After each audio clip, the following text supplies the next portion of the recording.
ഒരിക്കൽ കൂടി നമുക്കൊരുമിച്ച് കർത്താവിനെ മഹത്വപ്പെടുത്തുവാൻ ദൈവത്തിൻ്റെ ആത്മാവ് നൽകിയ അനുഗ്രഹീതമായ അവസരങ്ങൾക്കായി സ്തോത്രം ചെയ്യുന്നു. കർത്താവ് നമ്മുടെ എല്ലാവരെയും അനുഗ്രഹിക്കുമാറാകട്ടെ. ദയവായി കണ്ണുകളെല്ലാം കർത്തൃസന്നിധിയിൽ അടച്ചാട്ട അതരങ്ങൾ ദൈവമുമ്പാകെ തുറന്നാട്ടെ.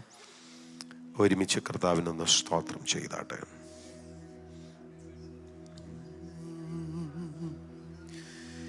എന്നുള്ളിലെന്നും വസിച്ചിടുവാൻ സ്വർഗ മണ്ഡപം വീട്ടിറങ്ങി വന്ന ഉന്നതനാം തങ്ക പ്രാവേ നീ വന്നിൽ എന്നു മതി വസിക്കാം. വന്ന ഉന്നതനാം തങ്ക പ്രാവേ നീ വന്നിൽ എന്നു മതി. കർത്തനെയനുഗ്രഹങ്ങൾ അയ്യോ നഷ്ടമാക്കി ഈ വിധം ഇന്നും കഷ്ടത തന്നിൽ വലയുന്നു ഞാനീത തട്ടിയുണർത്തേണമേ. ഇന്നും കഷ്ടത തന്നിൽ വലയുന്നു ഞാനീത തട്ടിയുണർത്തേണമേ.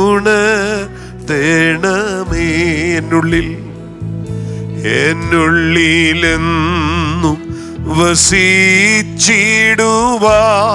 സ്വർഗ മണ്ഡപം വീട്ടിറങ്ങി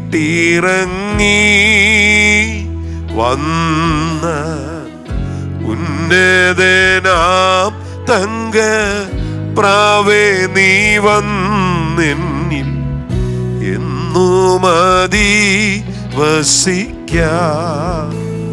വന്ന ഉന്നതനാം തങ്ക പ്രാവേ നീ വന്നിൽ എന്നു മതി വസിക്കാം.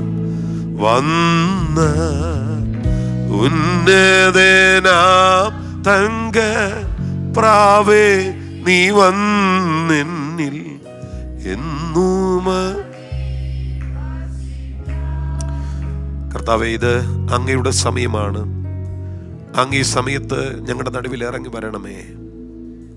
പരിശുദ്ധാത്മാവേ, അങ്ങ് ഹൃദ്യമായി ഞങ്ങളോട് സംസാരിക്കണമേ. ഈ ജനത്തിന് ഇന്നത്തെ വചനം അനുഗ്രഹമാക്കണമേ. ഞങ്ങൾ ചിന്തിക്കുന്നതിനപ്പുറത്ത് അവിടെ ഞങ്ങളോട് ഇടപെട്ടുകൊണ്ടിരിക്കണമേ. പരിശുദ്ധാത്മാവേ, ആ നിറവുകൾക്ക് സ്തോത്രം. ജനം ഓരോരുത്തരും അനുഗ്രഹിക്കപ്പെടട്ടെ. വലിയ കാര്യങ്ങൾ ജനത്തിന് വേണ്ടി സ്വർഗം ചെയ്തു തുടങ്ങണമേ. അത്ഭുതങ്ങൾക്ക് നന്ദി, ദൈവപ്രവർത്തികൾക്ക് സ്തോത്രം. കർത്താവ് ചലിക്കുന്നതിന് നന്ദി. ഓരോരുത്തരും അനുഗ്രഹിക്കപ്പെട്ടിട്ട് തിരുവെഴുത്തുകളെ തിരിച്ചറിയാൻ ബുദ്ധിയെ പ്രകാശിപ്പിക്കണമേ. കൃപയെ ചോദിക്കുന്നു യേശുവിൻ നാമത്തിൽ തന്നെ. സന്തോഷത്തോടെ കരമുയർത്തി കർത്താവിനെ ഒരുമിച്ച് ആരാധിച്ചാട്ടെ. കഴിഞ്ഞ പകലിൽ നമ്മൾ പറഞ്ഞു തുടങ്ങിയ ദൈവവചനത്തിൻ്റെ അനന്തര ചിന്തകൾ വേഗം പങ്കുവെച്ച് പ്രാർത്ഥിച്ച് അവസാനിപ്പിക്കുവാൻ കർത്താവിൽ ശരണപ്പെടുകയാണ്. 1 യോഹന്നാൻ്റെ ലേഖനം 4-ാം അധ്യായം 4-ാമത്തെ വാക്യമാണ് നമ്മൾ ചിന്തിച്ചു കൊണ്ടിരിക്കുന്നത്. 1 യോഹന്നാൻ്റെ ലേഖനം 4-ാം അധ്യായം 4-ാമത്തെ വാക്യം. കുഞ്ഞുങ്ങളെ, നിങ്ങൾ ദൈവത്തിൽ നിന്നുള്ളവർ ആകുന്നു, അവരെ ജയിച്ചുമിരിക്കുന്നു. നിങ്ങളിലുള്ളവൻ ലോകത്തിലുള്ളവനേക്കാൾ വലിയവനല്ലോ. കഴിഞ്ഞ പകലിൽ നമ്മൾ ഈ വാക്യം തന്നെയാണ് ചിന്തിച്ചത്. ഇന്ന് രാത്രിയിൽ നമ്മൾ അതിൻ്റെ അനന്തര ഭാഗങ്ങളാണ് ചിന്തിക്കാനായിട്ട് പോകുന്നത്. നമ്മൾ പ്രാരംഭത്തിൽ കുഞ്ഞുങ്ങളെ എന്നുള്ള വാക്ക് പറഞ്ഞപ്പോൾ പറയുകയുണ്ടായി, 5 വിധത്തിലുള്ള എബ്രായ പാരമ്പര്യത്തിൽ നിന്നുകൊണ്ടാണ് ഈ കുഞ്ഞുങ്ങളെ എന്നുള്ള പ്രയോഗം യോഹന്നാൻ പറയുന്നത്. ഒരു പിതാവ് അല്ലെങ്കിൽ ഒരു അമ്മ അല്ലെങ്കിൽ ഒരു ഗുരു, ഒരു അപ്പോസ്തലൻ, ഇതിനെല്ലാറ്റിനും അപ്പുറത്ത് ദൈവജനത്തെ ആർദ്രമായി സംബോധന ചെയ്യുന്ന ഒരു ദൈവഭൃത്യൻ എന്നുള്ള നിലകളിൽ കുഞ്ഞുങ്ങളെ എന്ന് വിളിക്കുകയാണ്. അതിലേറ്റവും പ്രധാനപ്പെട്ട കാര്യം ശിശു സമാനമായ ഫെയ്ത്താണ് അദ്ദേഹം ഉദ്ദേശിക്കുന്നത് എന്ന് നമ്മൾ പറയുകയുണ്ടായി. ശിശു സമാനമായ ഫെയ്ത്ത്, അത് നമ്മൾ വിശദീകരിച്ചത് കൊണ്ട് ഞാനത് കൂടുതൽ പറയുന്നില്ല. പിന്നീട് നമ്മൾ ഏറ്റവും പ്രധാനമായിട്ട് ചിന്തിച്ച കാര്യം നിങ്ങൾ ദൈവത്തിൽ നിന്നുള്ളവർ ആകുന്നു എന്നുള്ളതാണ്. നിങ്ങൾ ദൈവത്തിൽ നിന്നുള്ളവരാകുന്നു എന്ന് പറയുമ്പോൾ ഒരാത്മീക ഉത്ഭവം അല്ലെങ്കിൽ ഒരു ദൈവിക ഉത്ഭവം നിങ്ങൾക്കുണ്ട് എന്നാണ് യോഹന്നാൻ പ്രധാനമായിട്ട് പറയുന്നത്. ആ ദൈവത്തിൽ നിന്നുള്ള ഉത്ഭവം എന്ന് പറയുമ്പം അതിന് പല ആശയങ്ങളുണ്ട്. ഒന്നാമത്തെ ആശയം എന്ന് പറയുന്നത് ദൈവത്തിൽ നിന്ന് ജനിച്ചവർ എന്ന ആശയമാണ്. നമ്മളത് കൃത്യമായിട്ട് ചിന്തിച്ചു. രണ്ട്, ദൈവത്തിൻ്റെ മക്കൾ എന്ന ഒരാശയമാണ്. ഏറ്റവും പ്രധാനപ്പെട്ട കാര്യം നമുക്കൊരു ദിവ്യ പൈതൃകമുണ്ട് എന്നുള്ളതാണ്. ദിവ്യ പൈതൃകം ഇതൊക്കെ നമ്മൾ വിശാലമായി ചിന്തിച്ചു വന്ന കാര്യമാണ്. അപ്പം അങ്ങനെ ദൈവത്തിൽ നിന്നുള്ളവർ, യോഹന്നാൻ്റെ 1-ാം ലേഖനത്തിൽ മാത്രം ഏതാണ്ട് 11 പ്രാവശ്യം ആ പ്രയോഗമുണ്ട് എന്ന് നമ്മൾ ചിന്തിക്കുകയുണ്ടായി. അവിടെ ആ 1-2 വാക്കുകൾ അവസാനിപ്പിക്കുക. കുഞ്ഞുങ്ങളെ, നിങ്ങൾ ദൈവത്തിൽ നിന്നുള്ളവർ ആകുന്നു. അത് കഴിഞ്ഞു. ഇനി നമ്മൾ അതിൻ്റെ അനന്തര ചിന്തയിലേക്കാണ് ഇന്ന് വരാൻ പോകുന്നത്. അവരെ ജയിച്ചുമിരിക്കുന്നു. എല്ലാവരും കൂടെ പറഞ്ഞേ. ശരിക്കും ദൈവത്തിൽ നിന്നുള്ളവർക്ക് മാത്രമേ അവരെ ജയിക്കാൻ പറ്റത്തുള്ളൂ. ഈ വാസ്തവത്തിൽ ഈ അവരെ എന്ന് പറയുന്ന ആ ഒരു കൂട്ടുകെട്ട്, അതിന് ശരിക്കും നമ്മൾ മനസ്സിലാക്കണം. അതിനെ പല നിലകളിലാണ് നമ്മൾ ചിന്തിക്കേണ്ടത്. പ്രധാനമായിട്ട് നമ്മൾ യോഹന്നാൻ്റെ ലേഖനത്തിൽ നിന്ന് തന്നെ പഠിക്കുകയാണെങ്കിൽ പല കാര്യങ്ങൾ പറയാനുണ്ട്. അവരെ ജയിച്ചുമിരിക്കുന്നു. അത് 2-ാം അധ്യായം 13-ാമത്തെ വാക്യത്തിലും 14-ാമത്തെ വാക്യത്തിലും അതിലെ 1-ാമത്തെ കൂട്ടരെ പരാമർശിക്കുന്നുണ്ട്. അവിടെ ദുഷ്ടനെ എന്ന വാക്ക് കാണാം. ഒന്ന് നോക്കിയേ. പിതാക്കന്മാരെ ആദ്യം മുതലുള്ളവനെ നിങ്ങൾ അറിഞ്ഞിരിക്കാൻ നിങ്ങൾക്ക് എഴുതുന്നു. നിങ്ങൾ ദുഷ്ടനെ ജയിച്ചിരിക്കയാൽ നിങ്ങൾക്ക് എഴുതുന്നു. കുഞ്ഞുങ്ങളെ, നിങ്ങൾ പിതാവിനെ അറിഞ്ഞിരിക്കാൻ ഞാൻ നിങ്ങൾക്ക് എഴുതിയിരിക്കുന്നു. അടുത്തത്, പിതാക്കന്മാരെ ആദ്യം മുതലുള്ളവനെ നിങ്ങൾ അറിഞ്ഞിരിക്കാൻ ഞാൻ നിങ്ങൾക്ക് എഴുതിയിരിക്കുന്നു. ബാല്യക്കാരെ, നിങ്ങൾ ശക്തരാകയാലും ദൈവവചനം നിങ്ങളിൽ വസിക്കയാലും നിങ്ങൾ ദുഷ്ടനെ ജയിച്ചിരിക്കയാലും ഞാൻ നിങ്ങൾക്ക് എഴുതിയിരിക്കുന്നു. അവിടെ ജയിച്ചിരിക്കയാൽ, അവരെ ജയിച്ചിരിക്കുകയാൽ എന്ന് പറയുമ്പോൾ അതിൽ 1-ാമത്തെ ആ ഗണമെന്ന് പറയുന്നത് ദുഷ്ടനാ. ദുഷ്ടൻ. ആ ദുഷ്ടനെ ജയിക്കുക എന്ന് പറയുന്നത് ഏതോ ഒരു ഗ്രൂപ്പിന്റെ ഒരാവശ്യമായിട്ടല്ല പറയുന്നത്. അവിടെ നിങ്ങൾ ആ ഏജ് നോക്കിക്കേ. പിതാക്കന്മാരെ എന്നിവിടെ വിളിക്കുന്നുണ്ട്, പിന്നെ ബാല്യക്കാരെ എന്ന് വിളിക്കുന്നുണ്ട്, പിന്നെ കുഞ്ഞുങ്ങളെ എന്ന് വിളിക്കുന്നുണ്ട്. അപ്പൊ എനിക്ക് തോന്നുന്നത് എല്ലാ ഏജ് ഗ്രൂപ്പിലും ഉള്ളവരെ വിളിച്ചിട്ടാണ് പറയുന്നത് നിങ്ങൾ ദുഷ്ടനെ ജയിച്ചിരിക്കുന്നു. ഈ ദുഷ്ടൻ എന്ന വാക്ക് നിങ്ങൾ നന്നായിട്ട് ശ്രദ്ധിക്കണം. ദുഷ്ടൻ. ഞാൻ ദുഷ്ടൻ എന്ന പ്രയോഗം ഇങ്ങനെ ശ്രദ്ധിച്ചു വന്നു കഴിഞ്ഞപ്പോൾ അതിലെ പൊനേറിയോസ് എന്ന പദമാണ് അതിന് ഉപയോഗിച്ചിട്ടുള്ളത്. ദുഷ്ടൻ. ദുഷ്ടൻ എന്ന് പറയുമ്പം മിക്കവാറും ഈ ടൈപ്പ് പ്രയോഗങ്ങളെല്ലാം തന്നെ പിശാചിനെ സംബോധന ചെയ്യാൻ വേണ്ടിയാണ് കർത്താവ് കൂടുതൽ ഉപയോഗിച്ചിട്ടുള്ളത്. അതിന് ഞാൻ കുറേ റെഫറൻസുകൾ തരാം. നിങ്ങൾ ഈ 1 യോഹന്നാന്റെ ലേഖനം തന്നെ വായിക്കുമ്പോൾ 5-ാം അധ്യായം 19-ാമത്തെ വാക്യം നോക്കിയേ. 5-ാം അധ്യായം 19-ാമത്തെ വാക്യം. നാം ദൈവത്തിൽ നിന്നുള്ളവർ എന്ന് നാം അറിയുന്നു. സർവ്വലോകവും ദുഷ്ടന്റെ അധീനതയിൽ കിടക്കുന്നു. അവിടെ ആ ദുഷ്ടൻ എന്ന് പറയുമ്പോൾ ഉറപ്പാണ് പിശാചാണ് ദുഷ്ടൻ. ഞാൻ ഈ പിശാചിനെ കുറിച്ച് പറയുമ്പോൾ ഇത് വളരെ സുശക്തമായ ഒരു സേന പോലെയാ. അതായത് ടോപ്പ് ലീഡർ തൊട്ട് താഴേക്ക് ശരിക്കും ഒരു ഹൈറാർക്കി ഇതിനകത്തുണ്ട്. അത് മനസ്സിലാക്കാൻ വേണ്ടി ഞാൻ പറയാം. ഇതൊരു നെറ്റ്വർക്ക് പോലെയാ. ഈ പിശാചിന്റെ ആ ഒരു ആധിപത്യം എന്ന് പറയുന്നത് നെറ്റ്വർക്ക് പോലെയാ. അത് ശരിക്കും നമ്മൾ കാണുന്ന ഒരു വാക്യമാണ് എഫേസ്യ ലേഖനം 6-ാം അധ്യായം 12-ാമത്തെ വാക്യം. നമുക്ക് പോരാട്ടമുള്ളത് ജഡരക്തങ്ങളോട് അല്ല. 4 കാര്യങ്ങൾ പറയുന്നുണ്ട്. വാഴ്ചകൾ, അധികാരങ്ങൾ, അന്ധകാരത്തിന്റെ ലോകാധിപതികൾ, സ്വർലോകങ്ങളുടെ ദുഷ്ടാത്മസേന. അത് അതിന്റെ ഓർഡർ. അതിൽ ഈ വാഴ്ച എന്ന് പറയുമ്പോൾ അതാണ് സാത്താന്യ ലോകത്തിലെ ഏറ്റവും ഉയർന്ന ശക്തി, വാഴ്ച. 2 അധികാരങ്ങൾ, എക്സൂസിയാസ്. വാഴ്ച എന്ന് പറയുമ്പോൾ ആർക്കോസ് എന്നാണ് അതിനെ വിളിക്കുന്നത്, ആർക്കോസ്. 2 അധികാരങ്ങൾ, എക്സൂസിയാസ്. ഈ ആർക്കോസ് ആണ് പൈശാചിക ലോകത്തിലെ ഏറ്റവും ഉയർന്ന ശക്തി. ചീഫ്, റൂളർ, കമാൻഡർ എന്നൊക്കെയാണ് ആർക്കോസ് എന്ന വാക്കിന്റെ അർത്ഥം. 2ാമത്തേതാണ് അധികാരം, എക്സൂസിയാസ്. ഇത് പലതാ, അതാ അധികാരങ്ങൾ എന്ന് പറയുന്നത്, പലതാ അധികാരങ്ങൾ, എക്സൂസിയാസ്. ഈ 2 മേഖല ഡയറക്റ്റ് ഈ മനുഷ്യരുമായി അത്ര ഇടപെടുന്ന സ്വാധീനങ്ങളല്ല, അതിന് മുകളിലാ വാഴ്ച, അധികാരം. എന്നാൽ 3ാമത്തെ നോക്കിയേ, അന്ധകാരത്തിന്റെ ലോകാധിപതികൾ, കോസ്മോക്രാറ്റോസ് എന്നാണ് അതിനെ വിളിക്കുന്നത്. അന്ധകാരത്തിന്റെ ലോകാധിപതികൾ. ഈ അന്ധകാരത്തിന്റെ ലോകാധിപതികൾ എന്ന് പറയുമ്പോൾ നമ്മൾ അതിനെ വേറൊരു ലെവലിൽ വിളിക്കുന്നുണ്ട്, ദേശാധിപതി ശക്തി.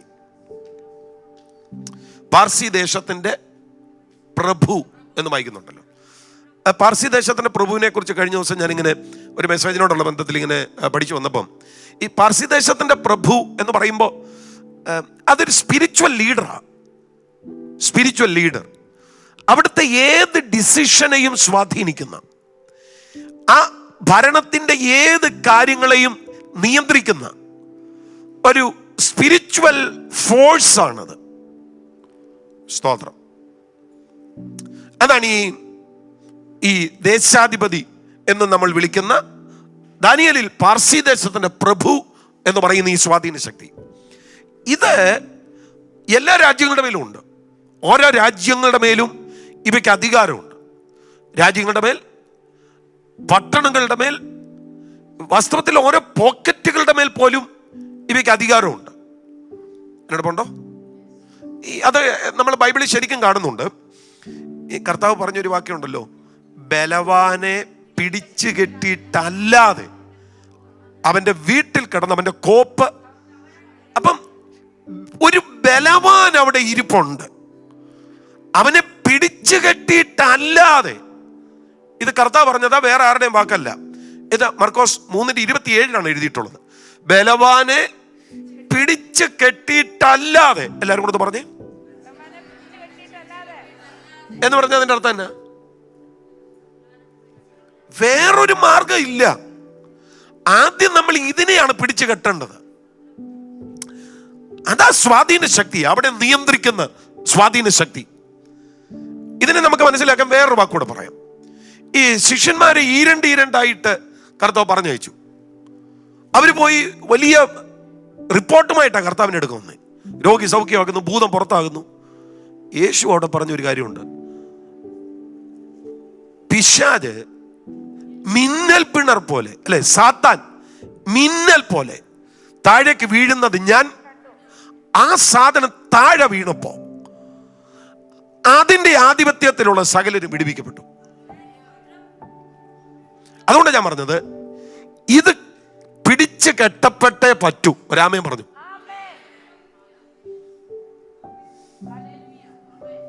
എടപ്പുണ്ടോ? അതാണ് ഈ ദേശാധിപതി ശക്തി എന്ന് പറയുന്നത്. ദേശാധിപതി ശക്തി. ഈ ഏറ്റവും താഴത്തെ ആ സാധനം ഉണ്ടല്ലോ, സ്വർലോകങ്ങളുടെ ദുഷ്ടാത്മസേന. ഇത് കോടിക്കണക്കിനാണ്. നമ്മൾ ഈ ഭൂതപ്രേത പിശാചുക്കൾ എന്നൊക്കെ പറയില്ലോ. ഈ വ്യാപാരങ്ങള് 6000 വരെ ഒരാളിന്റെ മേലൊക്കെ നിൽക്കാൻ പറ്റും. ഗദരേന്യരുടെ ദേശത്ത് 6000 ഭൂതങ്ങളായിരുന്നു ഒരുത്തന്റെ ദേഹത്ത്. ഇതുപോലെ പല ഇടങ്ങളിൽ നമുക്ക് കാണാം. ചില ഇടങ്ങളിലൊക്കെ ഇതിന്റെ ആധിപത്യം ഭയങ്കരമാണ്. സ്തോത്രം. ഊമനും ചെകിടനുമായ ആത്മാവെ, ഒരു കൊച്ചിന്റെ ശബ്ദത്തെ അടച്ചു കളഞ്ഞ, സംസാരിക്കാൻ പറ്റാതെ അവന്റെ ആ ശബ്ദത്തെ അടച്ചു കളഞ്ഞ, അവന്റെ കേൾവി അടച്ചു കളഞ്ഞ ഒരു രോഗമെന്നല്ല, ഊമനും ചെകിടനുമായ ആത്മാവെ വേറൊരു കൊച്ചമ്മ പള്ളിക്കകത്ത് റാ പോലെ നിൽക്കുക. നമ്മളാണെ പറഞ്ഞതിന് എറണാകുളം സ്പെഷ്യാലിറ്റി ഹോസ്പിറ്റലിലോട്ട് പോയാൽ മതി. അവിടെ ഒരു പുതിയ ഓർത്തോ ഇപ്പോൾ വന്നിട്ടുണ്ട്. L2 എടുത്തു കളഞ്ഞാൽ മതി. ഇപ്പം ശരിയാകും. കർത്താവ് അവളെ നോക്കിയിട്ട് പറഞ്ഞു, ഇത് L2-ഉമല്ല, ഇത് L3-യുമല്ല, ഇത് ഒരു ഭൂതം കയറിയേക്കുന്നതാണ്. 18 വർഷമായിട്ട് കൊച്ചമ്മ റാ പോലെ വളച്ച് പള്ളിക്കകത്ത് നിർത്തിയേക്കുക. ഇവിടെ വലിയ ആരാധനയൊക്കെ നടക്കുന്നുണ്ടെങ്കിലും, കൊച്ചമ്മ ആരാധിക്കുന്നുണ്ടെങ്കിലും വളഞ്ഞാ നിൽക്കുന്നത്. നമ്മളാണെ പറഞ്ഞേനെ ഏറ്റവും ബെസ്റ്റ് ഇത് ഓർത്തോയെ കാണിക്കുന്നതാണ്. അപ്പം ചിലർ പറയും ഓർത്തോയെക്കാട്ടിൽ നല്ലത് ഇത് ഇവിടെ അലോപ്പതി പോകുന്നതിനെക്കാട്ടി നല്ലത് കോട്ടക്കലിൽ പോകുന്നത് ചവിട്ടി തിരുമിയാൽ മതി. കൊച്ചമ്മ ഇതെല്ലാം ചെയ്ത് കാണും, പക്ഷെ ഇപ്പോഴും വളഞ്ഞാ നിൽക്കുന്നത്. യേശു അവളെ നോക്കിയിട്ട് പറഞ്ഞു, 18 വർഷമായിട്ട് ബന്ധിച്ച് വെച്ചേക്കുക. ഞാൻ പറഞ്ഞത് ഇവയുടെ സ്വാധീനങ്ങളാണ്. അവിടെ ഞാൻ ഒരു കാര്യം നിങ്ങളോട് പറയാം. എൻ്റെ പ്രിയപ്പെട്ടവരെ, ഡോക്ടർ ടെസ്റ്റിനും സ്കാനിങ് മിഷനുകൾക്കും മെഡിക്കൽ ഇതര ചെക്കപ്പുകൾക്കും നിങ്ങളുടെ രോഗത്തെ കൃത്യമായി പോയിന്റ് ചെയ്യാൻ കഴിയുന്നില്ലെങ്കിൽ പിന്നെ അത് രോഗമെന്ന് പറയണ്ട, അതിൻ്റെ പിന്നിൽ ഒരു സ്വാധീനമാണ്. കേട്ടെന്നാ തോന്നുന്നത്. നമുക്ക് എല്ലാറ്റിനെയും ഭൂതമെന്ന് പറയുന്ന ആളുകളുണ്ട്. എല്ലാം ഭൂതമാണ്. ഈ മാനസിക രോഗങ്ങളെ പോലും നമ്മൾ ഭൂതമെന്നാണ് പറയുന്നത്. എനിക്കത് പറയാൻ ഭയങ്കര ബുദ്ധിമുട്ടാണ്. മാനസിക രോഗമാണെങ്കിൽ ചെന്ന് ഒരു ദിവസത്തെ അല്ലെങ്കിൽ ഒരു 2 ആഴ്ചത്തെ മരുന്ന് കഴിച്ചാൽ മതിയായിരിക്കും. ചിലപ്പോൾ വളരെ സിമ്പിളായിരിക്കും, ചിലപ്പോൾ അങ്ങ് ഹീലാകും. അതിവിടെ ഭൂതമാണെന്ന് പറഞ്ഞ് ഭൂതമൊട്ട് പോകുമോ? അതുമില്ല. ചെറുക്കൻ സൗഖ്യമാകുമോ? അതുമില്ല. മാനസിക രോഗത്തെ മാനസിക രോഗമായിട്ട് കാണണം, ഭൂതത്തെ ഭൂതമായിട്ട് കാണണം. ഈ രോഗത്തെ ഭൂതമാണെന്ന് പറഞ്ഞ് പ്രാർത്ഥിച്ചു കഴിഞ്ഞാൽ രണ്ടും നടക്കത്തില്ല. ഒന്നുകിൽ ഭൂതമാണെന്ന് മനസ്സിലാക്കണം, അല്ലെ രോഗമാണെന്ന് മനസ്സിലാക്കണം. ഞാനത് ഇടയ്ക്ക് കയറി പറഞ്ഞെന്നുള്ളതേ ഉള്ളൂ. ഇതൊരു വലിയ പ്രശ്നമാണ്. ചില ആളുകൾക്ക് എല്ലാം പോരാട്ടമാണ്. ഭയങ്കര പോരാട്ടത്തിൽ, ഭയങ്കര അവർ PhD എടുത്തിരിക്കുക പോരാട്ടത്തിൽ. അവരെവിടെ വേണമെങ്കിലും പോരാട്ടം കണ്ടുപിടിക്കും. ഒരിക്കലേ എനിക്കറിയാവുന്ന ഒരു അമ്മാമ ഒരു ദിവസം എന്നോട് പറഞ്ഞു, പാസ്റ്റർ പ്രത്യേകം പ്രാർത്ഥിക്കണം, ഭയങ്കര പോരാട്ടം. ഞാൻ ചോദിച്ച കാര്യം എന്നാ? അതെ, ഞങ്ങളുടെ വീട്ടിൽ ഇന്ന് രാവിലെ പാലങ്ങ് തിളച്ചു പോയെന്ന്. അപ്പൊ പാല് തിളച്ചു പോകുന്നതും അമ്മാമ്മയ്ക്ക് പോരാട്ട. അമ്മാമ്മയ്ക്ക് ഒത്തിരി വസ്തുവൊക്കെ ഉണ്ട്. അപ്പൊ രാവിലെ അമ്മാമ്മ എഴുന്നേറ്റിട്ട് തെങ്ങിന്റെ ചുവട്ടിക്കൂടെ ഒക്കെ പോകും. അപ്പൊ പാല് സ്റ്റൗവിൽ വെച്ചിട്ടാണ് തേങ്ങ നോക്കാൻ പോകുന്നത്. അപ്പൊ അമ്മാമ്മ ഒരു അരമണിക്കൂർ തെങ്ങിന്റെ ചുവട്ടിലെല്ലാം പോയി തേങ്ങ എല്ലാം എടുത്ത് മുറ്റത്ത് കൊണ്ടുവന്നിട്ട് അമ്മാമ്മ അടുക്കള ചെല്ലുമ്പോഴത്തേന് അമ്മാമ്മയുടെ ചിന്ത എന്നാന്നറിയാമോ? ഈ പാൽ അടുപ്പേൽ വെച്ച് കഴിഞ്ഞാൽ അമ്മാമ്മ വരുന്നത് വരെ പാല് വെയിറ്റ് ചെയ്യണം. അപ്പൊ അവിടുത്തെ ലീഡർ പറയണം, തിളക്കരുത്, അമ്മാമ്മ വീട്ടിൽ ഇല്ല. അമ്മാമ്മ വീട്ടിലോട്ട് കയറി വരുമ്പം ലീഡർ പറയണം, ഇനിയിപ്പോൾ തിളച്ചോ, കുഴപ്പമില്ല, അമ്മാമ്മ വന്നിട്ടുണ്ട്. അങ്ങനൊന്നും അല്ല. പാല് സ്റ്റൗവിൽ വെച്ചാൽ അതിന് തീ കൊടുത്താൽ അതിന് തിളയ്ക്കാൻ ഒരു സമയമുണ്ട്. അമ്മാമ്മ ഉണ്ടെങ്കിലും അമ്മാമ്മ ഇല്ലേലും ഈ സംഗതി തിളയ്ക്കും. ഞാൻ പറയാം, ഈ പോരാട്ടത്തെ ഒരുപാട് പറയുന്ന ആളുകളുണ്ടല്ലോ, ഈ സാധനത്തിനകത്ത് പെട്ടുകിടക്കുമായിരിക്കും. അവർക്ക് പോരാട്ടം ഒഴിഞ്ഞ് ഒരു തരത്തിൽ രക്ഷപ്പെടാൻ പറ്റത്തില്ല. ഞാൻ നിങ്ങളോട് പറയാം, പോരാട്ടത്തെ മൈൻഡ് പോലും ചെയ്യരുത്. ആരടാ ഇതിനെയൊക്കെ മൈൻഡ് ചെയ്യുന്നത്? ഇല്ലെന്നൊന്നുമല്ല പറയുന്നത്, ഇതൊക്കെ ഉണ്ട്, സത്യമാണ്. പക്ഷെ ആരാണ് ഇതൊക്കെ മൈൻഡ് ചെയ്യുന്നത്? നമ്മൾ അവനെ മൈൻഡ് ചെയ്യുന്നു എന്നറിഞ്ഞാൽ, ഞാൻ നിങ്ങളോട് പറയാം, ഈ പട്ടിയെ എല്ലാവരും ഇപ്പോൾ വളർത്തുന്നുണ്ടല്ലോ, പട്ടി പേടിക്കുമെന്ന് കണ്ടാൽ പേടിപ്പിക്കും, പക്ഷേ പേടിക്കത്തില്ല. കൂളാണെന്ന് അറിഞ്ഞു കഴിഞ്ഞാൽ അത് മര്യാദയ്ക്ക് അവിടെ കിടക്കും. അങ്ങനെ ഇതുപോലെയാണ് ഭൂതം. നിങ്ങൾ പേടിക്കുമെന്നറിഞ്ഞാൽ അവൻ കണ്ടമാനം കയറി പേടിപ്പിച്ച് കളയും. ഇതിനെ മൈൻഡ് പോലും ചെയ്യരുത്. ഒരാമയും പറഞ്ഞ്, ഈ ദുഷ്ടൻ എന്ന് പറയുമ്പോൾ എപ്പോഴും ഈ ഒരു സ്വാധീനത്തെയാണ് പറയുന്നത്. എന്താ പറയുന്നത്? ഈ സർവ്വലോകവും ദുഷ്ടന്റെ അധീനതയിൽ കിടക്കുന്നു. സർവ്വലോകവും. ഈ ലോകം എന്ന് പറയുമ്പോൾ നിങ്ങൾ എപ്പോഴും ശ്രദ്ധിച്ചോണം, ഈ പ്രപഞ്ചമല്ലാതെ കോസ്മോസ് എന്ന് പറയുന്ന പദമാണ് ലോകത്തിന് ബൈബിൾ ഉപയോഗിക്കുന്നെങ്കിലും അതിനുപയോഗിക്കുന്ന അർത്ഥം അൺഗോഡ്ലി മൾട്ടിറ്റ്യൂഡ് എന്നാണ്. അൺഗോഡ്ലി ആയിട്ടുള്ള കാര്യങ്ങളെയാണ് എപ്പോഴും ലോകമെന്ന് പറയുന്നത്. ആ ലോകം എവിടെ കിടക്കുന്നേ? ദുഷ്ടന്റെ, ശരിക്കും പറഞ്ഞാൽ അൺഗോഡ്ലി ആയിട്ടുള്ള സർവ്വതും എവിടെ കിടക്കുന്നേ? ഓ, സർവ്വലോകവും എവിടെ കിടക്കുക? ദുഷ്ടന്റെ അധീനതയിൽ കിടക്കുക. ഇപ്പൊ ഇവിടെ ബാല്യക്കാരെ വിളിക്കുക, കുഞ്ഞുങ്ങളെ, പിതാക്കന്മാരെ, അവിടെ സഹോദരിമാര്, പിതാക്കന്മാരെ വിളിച്ചത് ഞങ്ങൾ അതിനകത്ത് ഇല്ലെന്ന് നിങ്ങൾ ചിന്തിക്കരുത്. ആണും പെണ്ണുമായി അവരെ സൃഷ്ടിച്ചു. ഹലോ, പിതാവ് ഉണ്ടാകണമെങ്കിൽ മാതാവ് ഉണ്ട്. അപ്പൊ പിതാക്കന്മാരെ എന്ന് വിളിച്ചാൽ അതിനകത്ത് മാതാവ് ഉണ്ട്. അങ്ങനെ ചിന്തിച്ചാൽ മതി. ആണും പെണ്ണുമായി അവരെ സൃഷ്ടിച്ചു. ഞാൻ പറഞ്ഞത് എൻ്റെ പ്രിയ സഹോദരങ്ങളെ, ഈ പേരൻസിനെ വിളിക്കുക, പിതാക്കന്മാരെ നിങ്ങൾ ദുഷ്ടനെ ജയിക്കണം. ബാല്യക്കാരെ ചെറുപ്പക്കാരെ നിങ്ങൾ ദുഷ്ടനെ ജയിക്കണം. കുഞ്ഞുങ്ങളെ നിങ്ങൾ ദുഷ്ടനെ ജയിക്കണം. ഏതാണ്ട് 3 ഗ്രൂപ്പ് വന്നു കഴിഞ്ഞു. ഈ 3 ഗ്രൂപ്പേ ഉള്ളൂ ഇവിടെ. ഇന്ന് ഈ മീറ്റിംഗിൽ ഈ 3 ഗ്രൂപ്പേ ഉള്ളൂ. 1 പിതാക്കന്മാർ, 2 ബാല്യക്കാർ, യങ്സ്റ്റേഴ്സ്, 3 കുഞ്ഞുങ്ങൾ. ആ 3 ഗ്രൂപ്പേ ഉള്ളൂ ഇവിടെ. 4മതൊരു ഗ്രൂപ്പ് ഇവിടെ വന്നിട്ടില്ല. അപ്പൊ ഈ 3 ഗ്രൂപ്പിനെ വിളിച്ചിട്ട് പറയുക, നിങ്ങൾ ദുഷ്ടനെ ജയിച്ചിരിക്കയാൽ. നമ്മൾ പറയുന്ന മുന്നോട്ട് പോകാൻ കഴിയാത്ത വിധത്തിൽ എന്റെ മുൻപിൽ വഴിയെ തടഞ്ഞു നിൽക്കുന്ന ദുഷ്ടനെ, അത് മാത്രമല്ല നമ്മളെ പ്രലോഭിപ്പിക്കുന്ന, നമ്മളെ വീഴ്ത്താൻ ശ്രമിക്കുന്ന, വചനത്തിനെതിരെ ചലിക്കാൻ നമ്മളെ പ്രേരിപ്പിക്കുന്ന ആ ഒരു വ്യാപാരം ദുഷ്ടനെ ജയിച്ചിരിക്കുക. ആ ദുഷ്ടനെ കുറിച്ചാണ് പറയുന്നത്. സർവ്വലോകവും ദുഷ്ടന്റെ അധീനതയിൽ. പിശാചാണ് അവിടുത്തെ പ്രധാനപ്പെട്ട വിഷയം. ഇനിയും ഈ എഫെസ്യ ലേഖനം 6:16 വായിക്കുമ്പോൾ, എല്ലാറ്റിനും മീതെ ദുഷ്ടന്റെ തീയമ്പുകളെയൊക്കെയും കെടുക്കുവാൻ തക്കതായ വിശ്വാസം എന്ന പരിച എടുത്തുകൊണ്ട് നിൽപ്പി. കേട്ടോ, ദുഷ്ടന്റെ തീയമ്പ്. എഫെസ്യ ലേഖനം 6:12 നോക്കി. നമുക്ക് പോരാട്ടമുള്ളത് ജഡരക്തങ്ങളോടല്ല, വാഴ്ചകളോടും അധികാരങ്ങളോടും ഈ അന്ധകാരത്തിന്റെ ലോകാധിപതികളോടും സ്വർലോകത്തിന്റെ, ഒന്നുകൂടെ സ്വർലോകത്തിന്റെ, ഒന്നുകൂടെ സ്വർലോകങ്ങളിലെ, പറ എല്ലാരും കൂടെ പറഞ്ഞു ദുഷ്ടാത്മസേന. ഉച്ചത്തിൽ പറഞ്ഞു ദുഷ്ടാത്മസേന. ഒന്നുകൂടെ പറഞ്ഞു സ്വർലോകങ്ങളിലെ ദുഷ്ടാത്മസേന. ഒന്നുകൂടെ പറഞ്ഞു സ്വർലോകങ്ങളിലെ ദുഷ്ടാത്മസേന. അപ്പൊ ദുഷ്ടൻ എന്ന് പറയുമ്പോ ഈ മേഖലയുമായി കണക്റ്റഡ് ആണ്. പിടികിട്ടുന്നുണ്ടെന്ന് ഞാൻ കരുതുന്നത്. ആമേൻ. ഈ യോഹന്നാൻ 17:15 യേശുക്രിസ്തുവിന്റെ പൗരോഹിത്യ പ്രാർത്ഥനയ്ക്കകത്ത് കർത്താവ് പറഞ്ഞ ഒരു കാര്യമുണ്ട്. അവരെ ലോകത്തിൽ നിന്ന് എടുക്കണമെന്നല്ല, ദുഷ്ടന്റെ കയ്യിൽ അകപ്പെടാതെ വണ്ണം അവരെ കാത്തുകൊള്ളണമെന്ന് അത്രയും ഞാൻ അപേക്ഷിക്കുന്നത്. ഇവിടെയെല്ലാം നിങ്ങൾ ശ്രദ്ധിച്ചേ, ഈ ദുഷ്ടൻ എന്ന് പറയുന്ന പ്രയോഗം പിശാചിനെ കുറിച്ചാണ് പറയുന്നത്. അപ്പൊ ദുഷ്ടനെ ജയിക്കുക. ഇനി ഞാൻ അപ്പോൾ തന്നെ മറ്റൊരു കാര്യം കൂടെ പറയാം. ഈ ചില മനുഷ്യരെയും അങ്ങനെ ബൈബിൾ വിളിക്കുന്നുണ്ട് ദുഷ്ടനെന്ന്. അത് ന്യൂ ടെസ്റ്റമെന്റിൽ നിന്ന് തന്നെ പറയുക. 2 തെസ്സലോനിക്കലേഖനം 3:2 വാക്യം വായിക്കുമ്പോൾ, വല്ലാത്തവരും ദുഷ്ടന്മാരുമായ മനുഷ്യരുടെ കയ്യിൽ നിന്ന് ഞങ്ങൾ വിടുവിക്കപ്പെടുവാനും, വല്ലാത്തവരും ദുഷ്ടന്മാരുമായ മനുഷ്യരുടെ കയ്യിൽ നിന്ന് ഞങ്ങൾ വിടുവിക്കപ്പെടുവാനും. ദുഷ്ടന്മാരായ മനുഷ്യർ.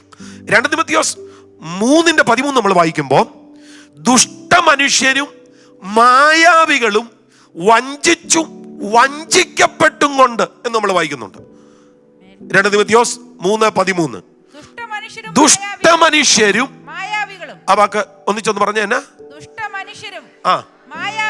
ചിലര് ദുഷ്ടമനുഷ്യരാ. ഈ ഒരാൾ ദുഷ്ടമനുഷ്യനാകുന്നത് എപ്പോഴാണെന്ന് ഞാൻ പറയാം.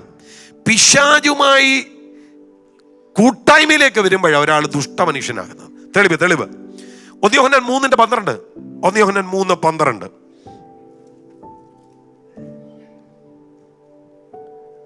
കയീൻ ദുഷ്ടനിൽ നിന്ന് ഉള്ളവനായി സഹോദരനെ കൊന്നതുപോലെ അല്ല. വെയിറ്റ്. സഹോദരനെ കൊന്നതിന്റെ പിന്നിൽ കയീനിൽ വ്യാപരിച്ച വ്യാപാരം നമ്മൾ പറയുന്നു അത് അസൂയാണ്, അത് പകയാണ്. ഇവിടെ വായിക്കുന്നു ദുഷ്ടനിൽ നിന്ന് ഉള്ളവൻ. ഒന്നുകൂടെ, ദുഷ്ടനിൽ നിന്ന് ഉള്ളവൻ. ആ ഒരു ഇംപർട്ടേഷനിലാണ് ഇവർ ഈ കാര്യം ചെയ്യുന്നത്. ദുഷ്ടനിൽ നിന്ന് ഉള്ളവൻ. അതാ ഞാൻ പറഞ്ഞു, ഈ ചില മനുഷ്യർ ദുഷ്ടന്മാരാകുന്നെങ്കിൽ ഈ ദുഷ്ടന്റെ ഒരു വ്യാപാരം, ഒരു ഇംപർട്ടേഷൻ അവരിൽ ഉണ്ടാകുന്നത് കൊണ്ടാണ് അവരങ്ങനെ ആവുന്നത്. മനസ്സിലാകുന്നുണ്ടോ? അപ്പം നിങ്ങൾ ദുഷ്ടനെ ജയിച്ചിരിക്കയാൽ, അപ്പം നമ്മൾ ജയിക്കേണ്ടുന്ന മേഖലയാണേത്? ദുഷ്ടൻ. കുഞ്ഞുങ്ങളെ, നിങ്ങൾ ദൈവത്തിൽ നിന്നുള്ളവർ ആകുന്നു. അവരെ ജയിച്ചവനിരിക്കുന്നു. ആ ജയത്തിൽ ഒന്നാമത്തെ മേഖലയാണ് ദുഷ്ടനെ ജയിക്കുക. രണ്ടാമത്തെ മേഖല ലോകത്തെ ജയിക്കുക എന്നുള്ളതാണ്. ലോകത്തെ ജയിക്കുക, അത് യോഹന്നാന്റെ ലേഖനത്തിൽ നിന്ന് തന്നെയാണ് നമുക്ക് ചിന്തിക്കാനുള്ളത്. ലോകത്തെ ജയിക്കുക. പകല് ഞാൻ ഏതോ ഒരു കാര്യം പറഞ്ഞപ്പോൾ ഒന്നും ടച്ച് ചെയ്ത് പോയി. 1 യോഹന്നാൻ 5:4 വായിക്കുമ്പോൾ ദൈവത്തിൽ നിന്ന് ജനിച്ചതൊക്കെയും ലോകത്തെ ജയിക്കുന്നു.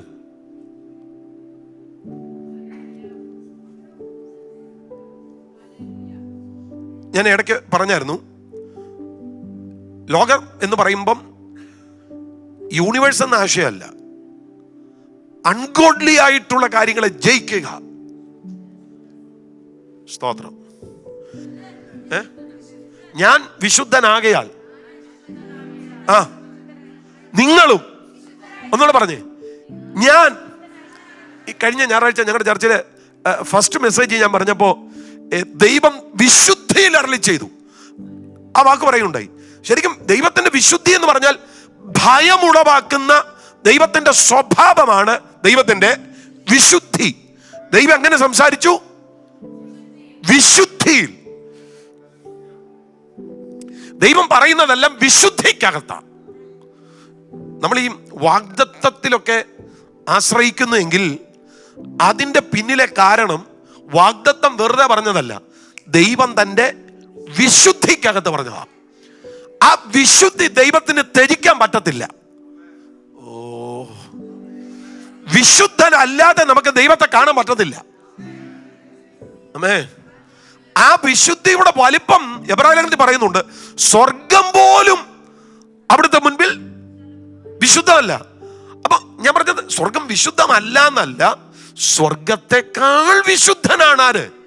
ദൈവം. അതാ സ്വത്രം സ്വത്രം സ്വത്രം. സ്വർഗത്തെക്കാൾ വിശുദ്ധനാണ്. ദൈവത്തിന് ഒരിക്കലും തന്റെ വിശുദ്ധിയെ ത്യജിക്കാനായിട്ട് പറ്റത്തില്ല. ദൈവം സംസാരിക്കുന്നതെല്ലാം ആ വിശുദ്ധിക്കകത്താ. ദൈവത്തിന്റെ ഭയമുളവാക്കുന്ന സ്വഭാവമാണ് വിശുദ്ധി. കർത്താവ് പറയുക, മക്കളെ ഞാന് വിശുദ്ധനാണ്, നിങ്ങളും ആരാകണം. അതൊരു അഭിപ്രായമൊന്നുമല്ല, പറ്റിയാൽ നോക്കുന്നൊന്നുമല്ല. വിശുദ്ധരാകുവീൻ, ഞാനാണ്, നിങ്ങളും ആകണം. കരങ്ങൾ ഉയർത്തി കർത്താവിനെ ഒന്ന് ആരാധിച്ചാട്ട്. നമ്മൾ ആരാണ്? വിശുദ്ധന്മാർ. ഈ പഴയകാല ദൈവസഭകളുടെ അകത്ത് ഈ വിശുദ്ധന്മാരെന്ന് പറയുന്ന പ്രയോഗം ഭയങ്കരമായിട്ടുണ്ടായിരുന്നു. സഭായോഗത്തെ വിശുദ്ധ സഭായോഗം എന്നാണ് വിളിക്കുന്നത്, ദൈവജനത്തെ വിശുദ്ധന്മാരെന്നാണ് പറയുന്നത്. എഫേസ്യർ 1:1 വിശുദ്ധന്മാരാണ്. അപ്പൊ പൗലോസ് പറയുന്നു, നടക്കുകയാണ്, എങ്ങനെ നടക്കണം? വിശുദ്ധന് യോഗ്യമാണ്. അതിനപ്പുറത്തുള്ള നമ്മുടെ എല്ലാ ശ്രമങ്ങളും ലോകത്തിന്റെ ഭ്രമമാണ്. അത് വേണ്ട. കർത്താവിന്റെ ദാസി അന്നമ്മമാമൻ എഴുതിയൊരു വരിയില്ലേ, ലോകത്തിൻ ബാലത കോമളത്വം പഠിക്ക വസ്തുവകകൾ സ്ഥാനങ്ങൾ ബാനങ്ങൾ നശ്വരമാ.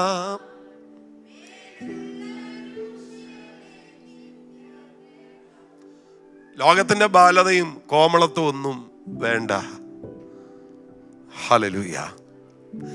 അപ്പം ഒന്ന്, അവരെ ജയിച്ചിരിക്കുന്നു എന്ന് പറയുമ്പോ ദുഷ്ടനെ ജയിക്കുക. 2, ലോകത്തെ ജയിക്കുക. ശരിക്കും ലോകത്തെ ജയിക്കുക എന്ന് പറയുമ്പം നമ്മൾ പാപത്തെ ഉപേക്ഷിച്ച് തുടങ്ങുമ്പോൾ തന്നെ ലോകത്തെ ജയിക്കാൻ തുടങ്ങി. നാം ക്രിസ്തുവിൽ തുടരുന്നിടത്തോളം നമ്മൾ ലോകത്തെ ജയിക്കുവാൻ തുടങ്ങി. സ്തോത്രം. ഇന്ന് രാത്രി ഞാൻ ഈ പറയുന്ന ദൂതിന്റെ പിന്നിൽ എന്താണ് ദൈവവചനമെന്ന് മനസ്സിലാക്കിയിട്ട് തന്നെ പറയുക. ഞാൻ നിങ്ങളെ പ്രകോപിപ്പിക്കുവാനോ നിങ്ങൾ കുറ്റവാളികളാണെന്ന് പറയാനോ ഞാൻ ഒന്നുമല്ല. നമ്മൾ ഒരുമിച്ച് വചനം പഠിക്കുക. ഒരാമയും പറഞ്ഞേ, നമ്മൾ ഒരുമിച്ച റെജിപ്പാസ്റ്റർ വ്യത്യസ്തനായിട്ട് അങ്ങനൊന്നും അല്ല, നമ്മൾ എല്ലാവരും കൂടെ ചേർന്ന്. പൗലോസിന്റെ ലേഖനങ്ങളിലൊക്കെ നാം എന്ന് അദ്ദേഹം പറയാറുണ്ട്. നാമോ നമ്മെ സ്നേഹിച്ചവൻ മുഖാന്തരം, നമുക്ക് എന്നൊക്കെ അദ്ദേഹം പറയാറുണ്ട്. അതാ അതിന്റെ ശൈലി. സ്തോത്രം. ഞാനും നിങ്ങളുമല്ല, നാമോ. നമ്മെ. അതാ അതിന്റെ രീതി. പ്രഭാഷകനും അതിനകത്തുണ്ട്, കേൾവിക്കാരും ഉണ്ട്. ഒരാമയും പറഞ്ഞു. ഹല്ലേലൂയ. അപ്പൊ നമുക്ക് എല്ലാവർക്കും ബാധവാ. അപ്പൊ ഒന്ന്, അവരെ ജയിച്ചിരിക്കുന്നു എന്ന് പറയുമ്പോ ദുഷ്ടനെ ജയിക്കണം. രണ്ട്, ലോകത്തെ ജയിക്കണം. മൂന്നാമത് നമ്മൾ ജയിക്കേണ്ട ഒരു മേഖല കള്ളപ്രവാചകന്മാരാണ്. അത് യോഹന്നാന്റെ ലേഖനത്തിൽ തന്നെയുണ്ട്. 1 യോഹന്നാൻ 4:1 നോക്കി. പ്രിയമുള്ളവരെ, കള്ളപ്രവാചകന്മാർ പലരും ലോകത്തിലേക്ക് പുറപ്പെട്ടിരിക്കാൻ ഏത് ആത്മാവിനെയും വിശ്വസിക്കാതെ ആത്മാക്കൾ ദൈവത്തിൽ നിന്നുള്ളവയോ എന്ന് ശോധന ചെയ്യുവിൻ. അവിടെ അവരെ ജയിച്ചിരിക്കുന്നു. വാസ്തവത്തിൽ യോഹന്നാന്റെ ഈ 1 ലേഖനം 4 അധ്യായത്തിന്റെ പശ്ചാത്തലത്തിൽ നമ്മൾ എടുക്കുകയാണെങ്കിൽ കള്ളപ്രവാചകന്മാരെയാണ് ഇവിടെ പറയുന്നത്. അവരെ ജയിച്ചിരിക്കുന്നു. ഈ കള്ളപ്രവാചകൻ എന്ന് പറയുമ്പോൾ നമ്മൾ സ്വാഭാവികമായും ചിന്തിക്കുന്നത് ഈ പ്രവചനം പറഞ്ഞ് തെറ്റിപ്പോകുന്നവരെന്നുള്ള ആശയത്തിലാണ്. അങ്ങനെയുള്ളവരെയാണ് നമ്മൾ ഈ കള്ളപ്രവാചകൻ എന്ന് പൊതുവെ വിളിക്കുന്നത്. അത് എല്ലാ കാലഘട്ടത്തിലും ഉണ്ടായിട്ടുണ്ട്. അത് നമ്മൾ തുടർച്ചയായിട്ട് കാണുന്നുണ്ട്. ആവർത്തന പുസ്തകം 13 അധ്യായം 1 മുതലുള്ള വാക്യങ്ങൾ വായിക്കുമ്പോൾ, നിങ്ങളുടെ ഇടയിൽ ഒരു പ്രവാചകനോ സ്വപ്നക്കാരനോ എഴുന്നേറ്റ് നീ അറിഞ്ഞിട്ടില്ലാത്ത അന്യദൈവങ്ങളെ നാം ചെന്ന് സേവിക്കുക എന്ന് പറഞ്ഞുകൊണ്ട് ഒരു അടയാളമോ അത്ഭുതമോ മുന്നറിയിക്കുകയും അവൻ പറഞ്ഞ അടയാളമോ അത്ഭുതമോ സംഭവിക്കുകയും ചെയ്താൽ ആ പ്രവാചകന്റെയോ സ്വപ്നക്കാരന്റെയോ വാക്ക് നീ കേട്ടനുസരിക്കരുത്. അവൻ പറഞ്ഞത് സംഭവിച്ചു എന്നുള്ളത് സത്യമാണേലും അവൻ പറഞ്ഞത് അന്യദൈവത്തിൽ നിന്നാണ്. മനസ്സിലാകുന്നുണ്ടോ? അപ്പം മോശയുടെ കാലഘട്ടത്തിൽ തന്നെ കള്ളപ്രവാചകൻ ഉണ്ടായിട്ടുണ്ട്. ഈ ആവർത്തന പുസ്തകം 18:20 നമ്മൾ വായിക്കുന്നുണ്ട്, എന്നാൽ ഒരു പ്രവാചകൻ ഞാൻ അവനോട് കൽപ്പിക്കാത്ത വചനം എൻ്റെ നാമത്തിൽ അഹങ്കാരത്തോടെ പ്രസ്താവിക്കുകയോ അന്യദൈവങ്ങളുടെ നാമത്തിൽ സംസാരിക്കുകയോ ചെയ്താൽ ആ പ്രവാചകൻ മരണശിക്ഷ അനുഭവിക്കണം. കേട്ടോ, ആ പ്രവാചകൻ. അപ്പൊ കള്ളപ്രവചനം അന്തകാലത്ത് തൊട്ടുണ്ടായിരുന്നു, ഇന്ന കാലത്തും ഉണ്ട്. എല്ലാ കാലത്തും കള്ളപ്രവാചകന്മാരുണ്ട്. പിന്നെ നമ്മള് യെശയ്യാ പ്രവചനം 9 അധ്യായം 15 വാക്യം, ഇരമ്യാ പ്രവചനം 2 അധ്യായം 8 വാക്യം. ഇരമ്യാ 2:8 വായിക്കുന്നു, പ്രവാചകന്മാർ ബാൽ മുഖാന്തരം പ്രവചിച്ചു. വേറൊരു സ്പിരിറ്റിൽ പ്രവചിക്കുകയോ വ്യാജം പറയുകയോ ചെയ്യുന്നവരെ പൊതുവെ കള്ളപ്രവാചകന്മാരെന്ന് വിളിക്കാറുണ്ട്. നമ്മൾ പക്ഷേ ഈ ഒരു ആശയത്തിലൊന്നുമല്ല പ്രവാചകനെ കള്ളപ്രവാചകൻ എന്ന് വിളിക്കുന്നത്.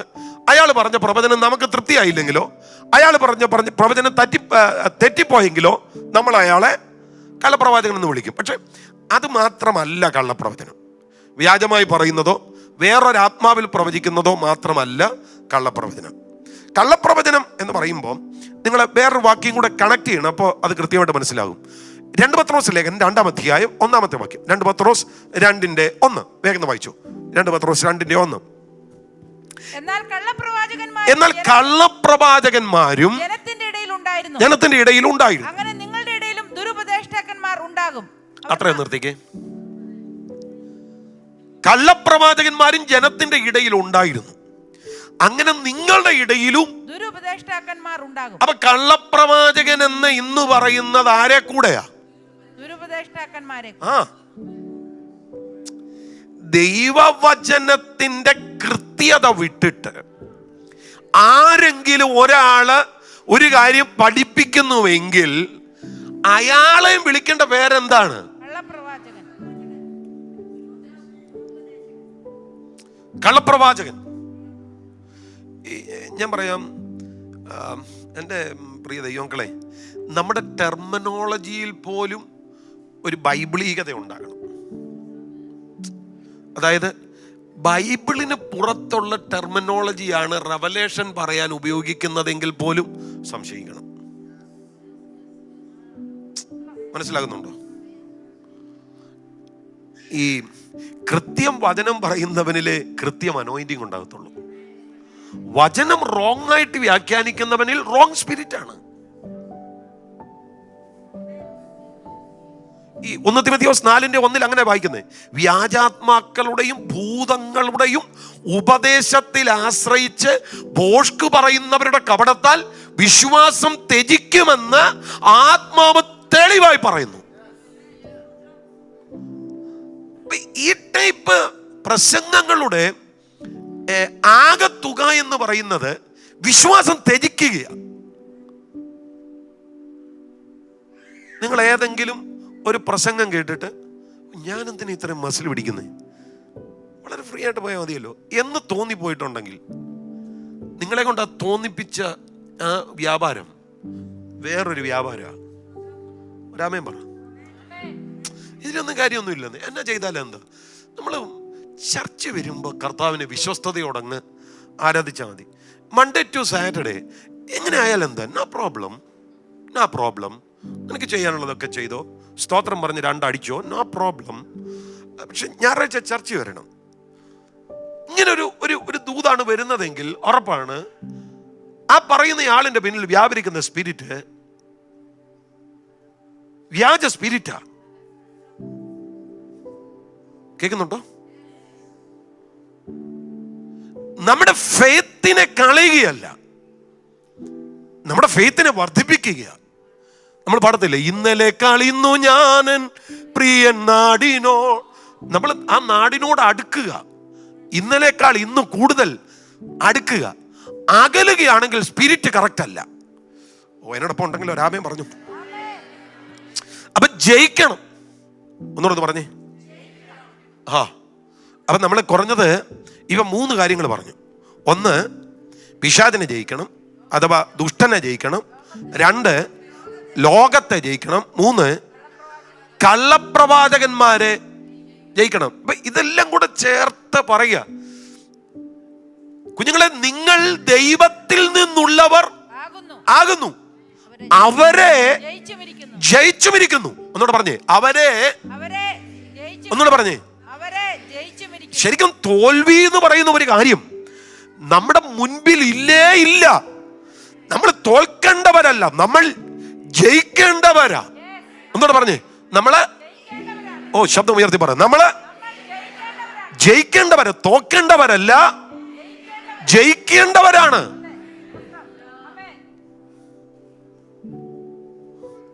ഈ കർത്താവിൽ നിന്ന് നമ്മളെ അകറ്റാൻ സാധ്യതയുള്ള സകലത്തെയും, നമ്മുടെ ഫെയ്ത്തിനെ ലഘൂകരിക്കാൻ സാധ്യതയുള്ള സകലത്തെയും, നമ്മുടെ ആരാധനയെ ചോദ്യം ചെയ്യാൻ സാധ്യതയുള്ള സകലത്തെയും നമ്മൾ ജയിക്കേണ്ടവരാണ്. ഞാൻ ആ ജയിക്കുക എന്ന് പറയുന്ന പദം പഠനവിധേയമാക്കി. ജയിക്കുക, ഓവർകം. ഈ ജയിക്കുക എന്ന പദം നമ്മൾ ഗ്രീക്കിൽ ശ്രദ്ധിച്ചാൽ നിക്കാവോ എന്ന് എഴുതിയിരിക്കുന്നത്. നിക്കാവോ, നോട്ട് എഴുതുന്നവർക്ക് വേണ്ടി സ്പെല്ലിംഗ് പറയും. NIKAO, നിക്കാവോ. ഈ നിക്കാവോ എന്ന് പറഞ്ഞാൽ കീഴടക്കുക എന്ന്. കീഴടക്കുക. അപ്പൊ ഇവയെ നമ്മൾ ജയിക്കുക എന്ന് പറയുമ്പോൾ ഇവയെ നമ്മൾ കീഴടക്കുക. അതിന്റെ 2ാമത്തെ അർത്ഥം തടസ്സങ്ങളെ നേരിടുക എന്ന്. തടസ്സങ്ങളെ നേരിടുക. 3ാമത്തെ അർത്ഥം പ്രതിബന്ധങ്ങളെ മറികടക്കുക. 4ാമത്തെ അർത്ഥം മെച്ചപ്പെടുക. 5ാമത്തെ അർത്ഥം ശ്രേഷ്ഠത നേടുക എന്ന്. അപ്പൊ അവരെ ജയിച്ചുമിരിക്കുന്നു എന്ന് പറയുമ്പോൾ 1, 2, 3 എന്ന ക്രമത്തിൽ നമുക്കെതിരെ നിൽക്കുന്ന ശത്രു മേഖലയെ മറികടക്കുകയാണ്. നമ്മൾ വായിക്കുന്നില്ല, നിന്നാൽ ഞാൻ പടക്കൂട്ടത്തിന് നേരെ പാഞ്ഞു ചെല്ലും, എന്റെ ദൈവത്താൽ ഞാൻ മതിൽ ചാടി കടക്കും. അതാ പ്രതിബന്ധങ്ങളെ കടക്കുകയാണ്, അതിനെ കീഴടക്കുകയാണ്. ജീസസ്. അതാ ഓവർകം എന്ന് പറയുന്നത്. നിക്കാവോ, അതാ അവയെ ജയിക്കുക എന്ന് പറയുന്നത്. ഇനിയും ഈ ജയിക്കാനുള്ള ഫോഴ്സ് എന്താണ്, ജയിക്കാനുള്ള പവർ എന്താണ്? ഇവിടെ പല ടൈപ്പ് സംവിധാനങ്ങൾ വർക്കാവുന്നുണ്ട്. സ്റ്റേജ് മോണിറ്റേഴ്സ്, പിന്നെ sound system, camera, light, AC, പല കാര്യങ്ങളാണ്. എൻ്റെ പ്രിയപ്പെട്ടവർ, ഇതെല്ലാം ഇവിടെ ഉണ്ടെങ്കിലും പവർ ഇല്ലെങ്കിൽ ഒരു ഗുണവുമില്ല. ജയിക്കുക ജയിക്കുക ജയിക്കുക ഇങ്ങനെ പറഞ്ഞു വിടുകയല്ല, ജയിക്കാനുള്ള പവറും കൂടെ നമുക്ക് തരുന്നുണ്ട്. നിങ്ങളത് കേട്ടെന്ന് എൻ്റെ തോന്നല്. അവരെ ജയിച്ചുമിരിക്കുന്നു. ജയിക്കാനുള്ള പവറുണ്ട് നമ്മുടെ മേൽ. ഈ പഴയ നിയമത്തിന്റെ ഏറ്റവും വലിയ പ്രശ്നം എന്താന്ന് ചോദിച്ചാൽ, ഒത്തിരി അരുതുകളുണ്ട്. അരുത് അരുത് അരുത് അരുത് അരുത്. പക്ഷേ അതിനുള്ള പവർ കൊടുക്കത്തില്ല. ശരിക്കും പർവം പറഞ്ഞില്ലേ, താളടി തരത്തില്ല, കട്ട വേണം. താളടി എന്ന് പറഞ്ഞാൽ വൈക്കോലെന്നാ കേട്ടോ. താളടി എന്ന് പറയുമ്പോൾ നമുക്കറിയാൻ മേലാത്തൊരു സാധനമാണ്, ചിന്തിക്കേണ്ട. വൈക്കോല് തരത്തില്ല, ഇഷ്ടിക വേണം. സ്തോത്രം. ഇതുപോലെയാ, അരുതരുതുണ്ട്, പക്ഷെ അതിനുള്ള പവർ ഇല്ല. ന്യൂ ടെസ്റ്റ്മെന്റ് അങ്ങനല്ല. ന്യൂ ടെസ്റ്റ്മെന്റിൽ അരുതെന്ന് പറയുന്നുണ്ട്, അങ്ങനെ അരുതാതിരിക്കാനുള്ള പവറും ഉണ്ട്. ശരിക്കും പറഞ്ഞാൽ നമ്മളൊന്ന് നിന്നു കൊടുത്താൽ മതി. ജയിക്കാനായിട്ട് നമ്മൾ ഒത്തിരി മസിലൊന്നും പിടിക്കേണ്ടതേ, നമ്മൾ ഈ പവറിലൊന്ന് ആശ്രയിച്ചാൽ മതി. ഒരാമയും പറഞ്ഞേ. ഇത്രയും സിസ്റ്റം ഇവിടെ വെച്ചേക്കുക.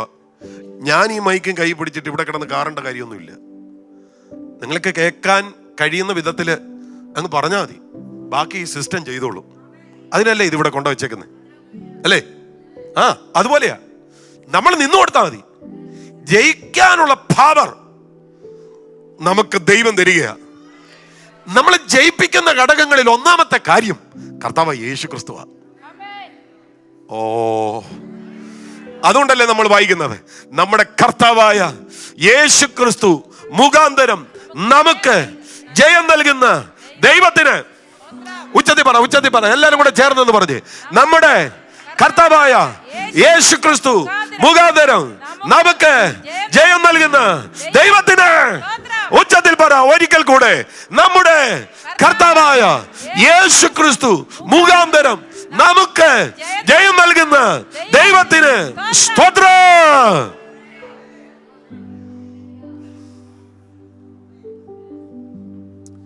ഹല്ലേലൂയ. ക്രിസ്തുവാണ് ജയത്തിന്റെ ഒന്നാമത്തെ ഘടകം. ഹല്ലേലൂയ. ക്രിസ്തു നമ്മളിലുണ്ട്. പരാജിതനായിട്ടല്ല, ജയാളിയായ ക്രിസ്തു. സത്യത്തിൽ ഞാൻ പറയാം, നമ്മൾ യേശു ക്രിസ്തുവിന്റെ ജയത്തിൽ പങ്കാളികളാകുക. ജയമെല്ലാം നേടിയതാരാ? യേശു. നമ്മൾ ആ ജയത്തിൽ പങ്കാളികളാകുക. ഇവിടെ സ്റ്റേജ് മോണിറ്റർ ഞാൻ കൊണ്ടുവന്നതല്ല, ഇവിടെ ഉണ്ടായിരുന്നു. ഈ മൈക്ക് ഞാൻ കൊണ്ടുവന്നതല്ല, ഇവിടെ ഉണ്ടായിരുന്നു. മിക്സർ ഒന്നും ഞാനല്ല കൊണ്ടുവന്ന് സെറ്റ് ചെയ്ത്, ഇതെല്ലാം ഇവിടെ ഉണ്ടായിരുന്നു. ഇവിടെ എന്താണോ ഉള്ളത് അതിനെ ഞാൻ ഉപയോഗിക്കുകയായിരുന്നു. ഇതുപോലെ നമ്മൾ എല്ലാം ചെയ്യണ്ട, യേശു ചെയ്തതാ. അവിടുന്ന് ജയിച്ചവനാണ്. നമ്മൾ ആ ജയത്തിനകത്ത് ഉച്ചത്തിൽ പറ, ഓ, നമ്മൾ യേശു ക്രിസ്തുവിന്റെ ജയത്തിൽ പങ്കാളികളായി. ഒന്നുകൂടെ പറ, നമ്മൾ യേശു ക്രിസ്തുവിന്റെ ജയത്തിൽ. ഓ, ഒരിക്കൽ കൂടെ പറയാം, നമ്മൾ യേശു ക്രിസ്തുവിന്റെ ജയത്തിൽ.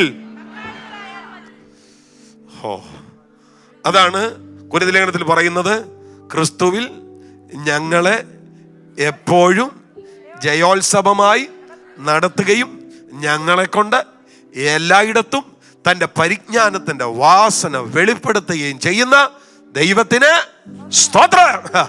ഞങ്ങളെ ജയോത്സവമായി നടത്തുകയാണ്.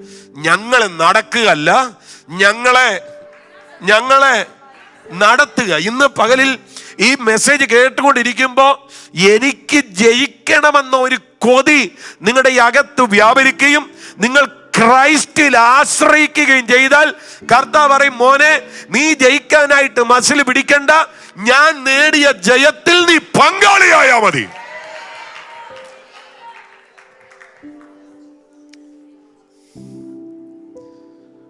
ഹല്ലേലൂയ.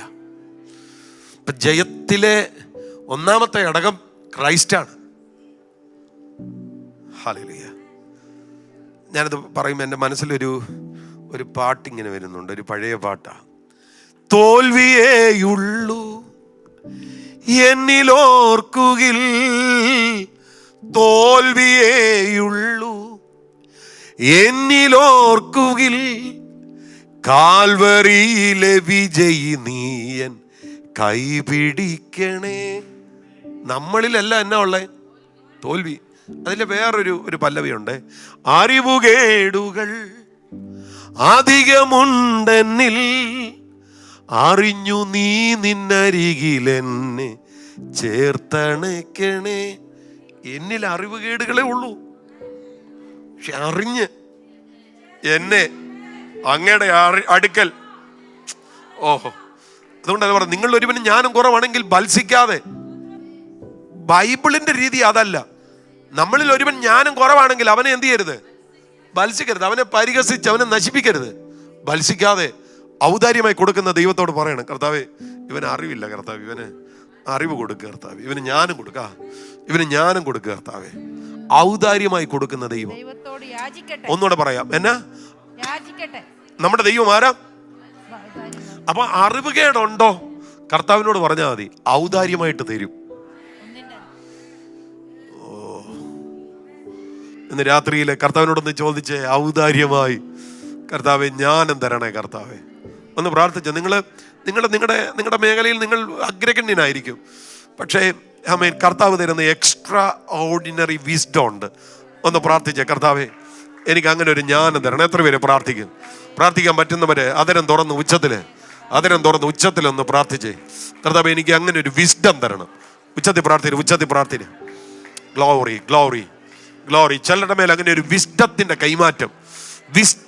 കൈമാറ്റം ഇപ്പോൾ ഉണ്ടാകട്ടെ. അതുപോലെ അതിലെ ആ വരിയ ഞാൻ പറഞ്ഞത്, തോൽവിയേയുള്ളൂ എന്നിൽ ഓർക്കുകൾ. വാസ്തവത്തിൽ തോൽവിയാ ഉള്ളത്, പക്ഷെ ജയാളി കൂടെ നിന്നാൽ നമ്മൾ ജയിക്കും. ജയാളി കൂടെ നിന്നാൽ നമ്മൾ ജയിക്കും. നമ്മൾ തന്നെ ജയിക്കുകയല്ല, ജയാളി നിമിത്തം ജയിക്കുകയാണ്. കാൽവറിയിലെ ജയാളി. ഒന്നുകൂടെ ഞാൻ പറയാം, കാൽവറിയിലെ ജയാളി. ആ ജയാളി നിമിത്തം നമ്മൾ ജയിക്കുക.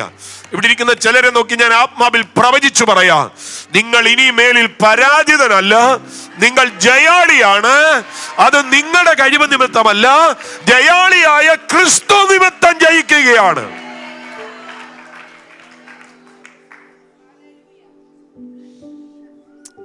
നമ്മളെ ജയിപ്പിക്കുന്ന ഒന്നാമത്തെ പവർ ക്രൈസ്റ്റ് ആണ്. നമ്മളെ ജയിപ്പിക്കുന്ന രണ്ടാമത്തെ ആളത്വം പരിശുദ്ധാത്മാവാണ്.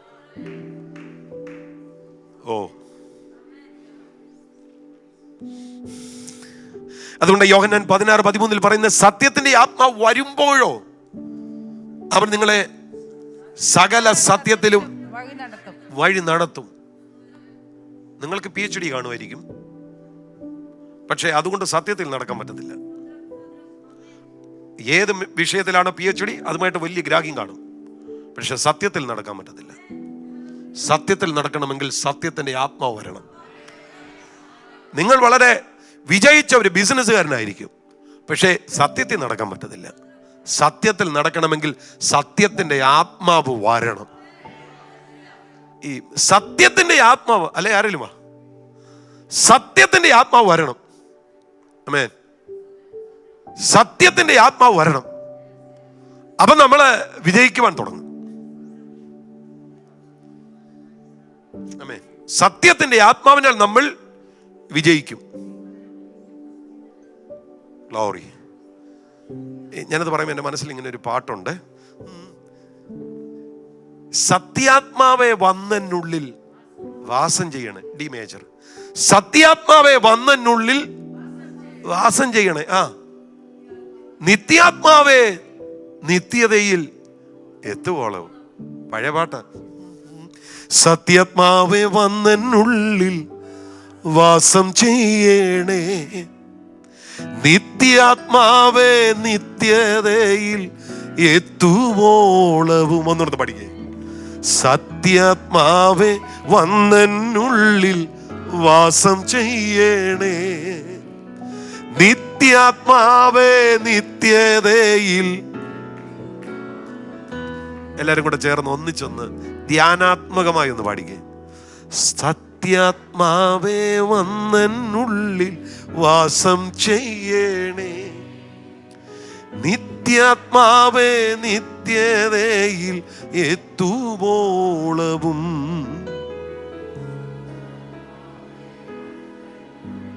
വാസം ചെയ്യണേ.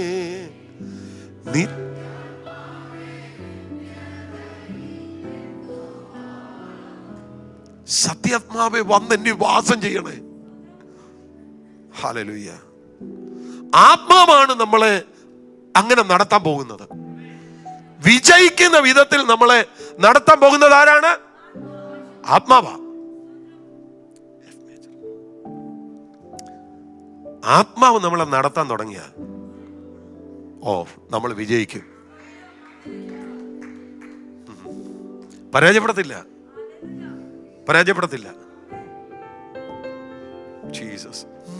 ആത്മാവാം വഴി കാട്ടി എന്നെ സദാ നടത്തി കൊണ്ടുപോകും വാനത്തിൽ കൂടെ സാവധാനത്തിൽ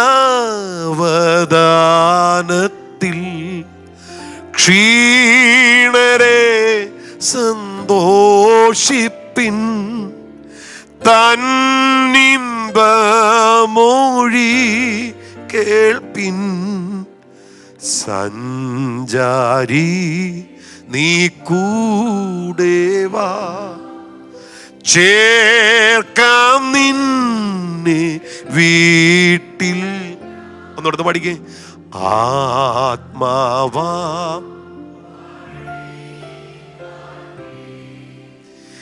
എന്നെ സദാ നടത്തി കൊണ്ടുപോകും വാനത്തിൽ കൂടെ സാവധാനം ക്ഷീണരെ സന്തോഷിപ്പിൻ തന്നിമ്പമൊഴി കേൾപ്പിൻ സഞ്ചാരി നീ കൂടെ വാ ചേർക്കാം നിന്നെ. സഞ്ചാരി നീ കൂടെ.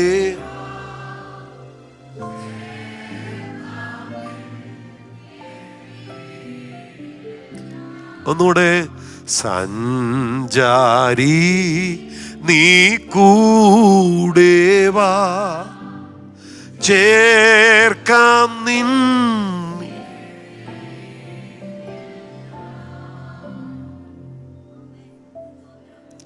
നമ്മളെ എത്തിക്കേണ്ടിടത്ത് എത്തിക്കുന്നത് പരിശുദ്ധാത്മാവാണ്. നമ്മൾ സ്ട്രഗിൾ ചെയ്യണ്ട, നമ്മൾ കിടന്ന് കഷ്ടപ്പെടണ്ട. പരിശുദ്ധാത്മാവ് നമ്മളെ എത്തിക്കേണ്ടിടത്ത് കൊണ്ടുവന്ന് എത്തിക്കും.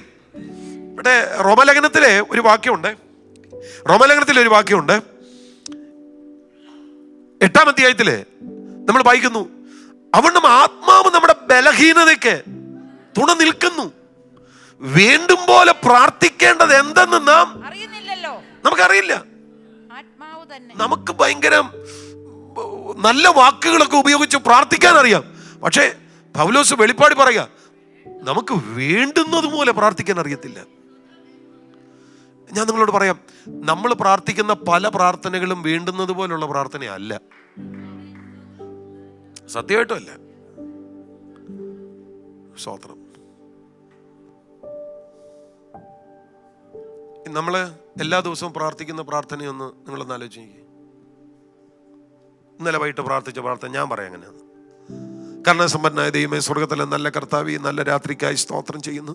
കർത്താവ്, ഇന്ന് പ്രഭാതം കണ്ട് ഒത്തിരി പേര് മരണം വഴിയായി മാറ്റപ്പെട്ടപ്പോൾ ഞങ്ങളെ കർത്താവ് കുടുംബമായി സൂക്ഷിച്ചതിന് ഞങ്ങൾ സ്തോത്രം ചെയ്യുന്നു. അച്ചാച്ചന് വേണ്ടി പ്രത്യേകം പ്രാർത്ഥിക്കുന്നു. ഞങ്ങളുടെ ദാസനെ ദൈവം പ്രത്യേകം ആകുന്ന കൃപ കൊണ്ട് നിറയ്ക്കണമേ. ആരോഗ്യവും ബലവും ആയുസ്സും എല്ലാം കൊടുക്കണമേ കർത്താവേ. കുഞ്ഞുങ്ങളെ രണ്ടുപേരെയും അവിടുത്തെ കരങ്ങളിലേക്ക് ഏൽപ്പിക്കുന്നു. പഠിക്കാൻ ബുദ്ധി കൊടുക്കണം. അവരുടെ ഭാവി ഒരു അനുഗ്രഹമായിരിക്കണം. ആരോഗ്യത്തോടെ കുഞ്ഞുങ്ങളെ സൂക്ഷിക്കണമേ കർത്താവേ. ഞങ്ങളുടെ സഭയ്ക്ക് വേണ്ടി പ്രാർത്ഥിക്കുന്നു. ഞങ്ങളുടെ പാസ്റ്റർമാർക്കായി, കുടുംബങ്ങൾക്കായി ഞങ്ങൾ സ്തോത്രം ചെയ്യുന്ന കർത്താവേ. അടിനെ പ്രത്യേകിച്ച് അവിടുത്തെ കരങ്ങളിലേക്ക് ഏൽപ്പിക്കുന്നു. പ്രാർത്ഥിപ്പാൻ കൃപ തന്നല്ലോ.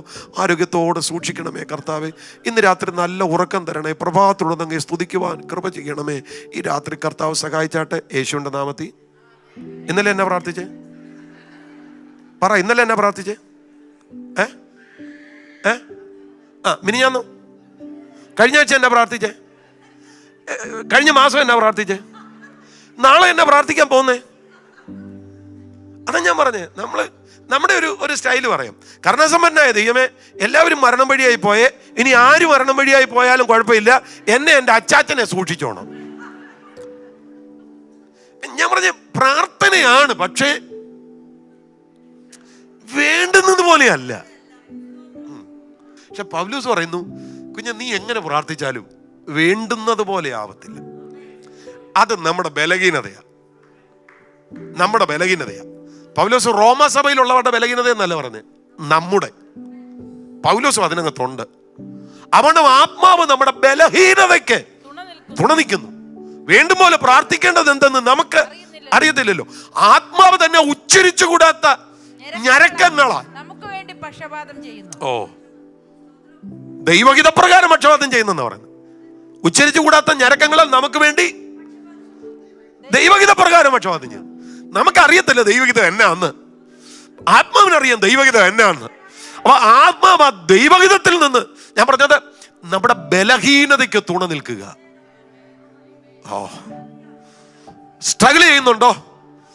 പരിശുദ്ധാത്മാവിൽ ആശ്രയിച്ചാൽ മതി, പരിശുദ്ധാത്മാവിൽ ആശ്രയിച്ചാൽ മതി. അഗസ്റ്റിൻ എന്ന് പറയുന്ന മനുഷ്യനെ, ദുഷ്ടനായവനെ, കൊള്ളരുതാത്തവനെ സെനഗസ്റ്റീനാക്കിയ ആമേൻ ചേഞ്ചസ് എവിടെ നിന്നാ വന്നത്? പരിശുദ്ധാത്മാവിൽ നിന്ന്. എന്നോട് പൊണ്ടെങ്കിൽ കർത്താവിനെ ഒന്ന് ആരാധിച്ചാട്ടെ.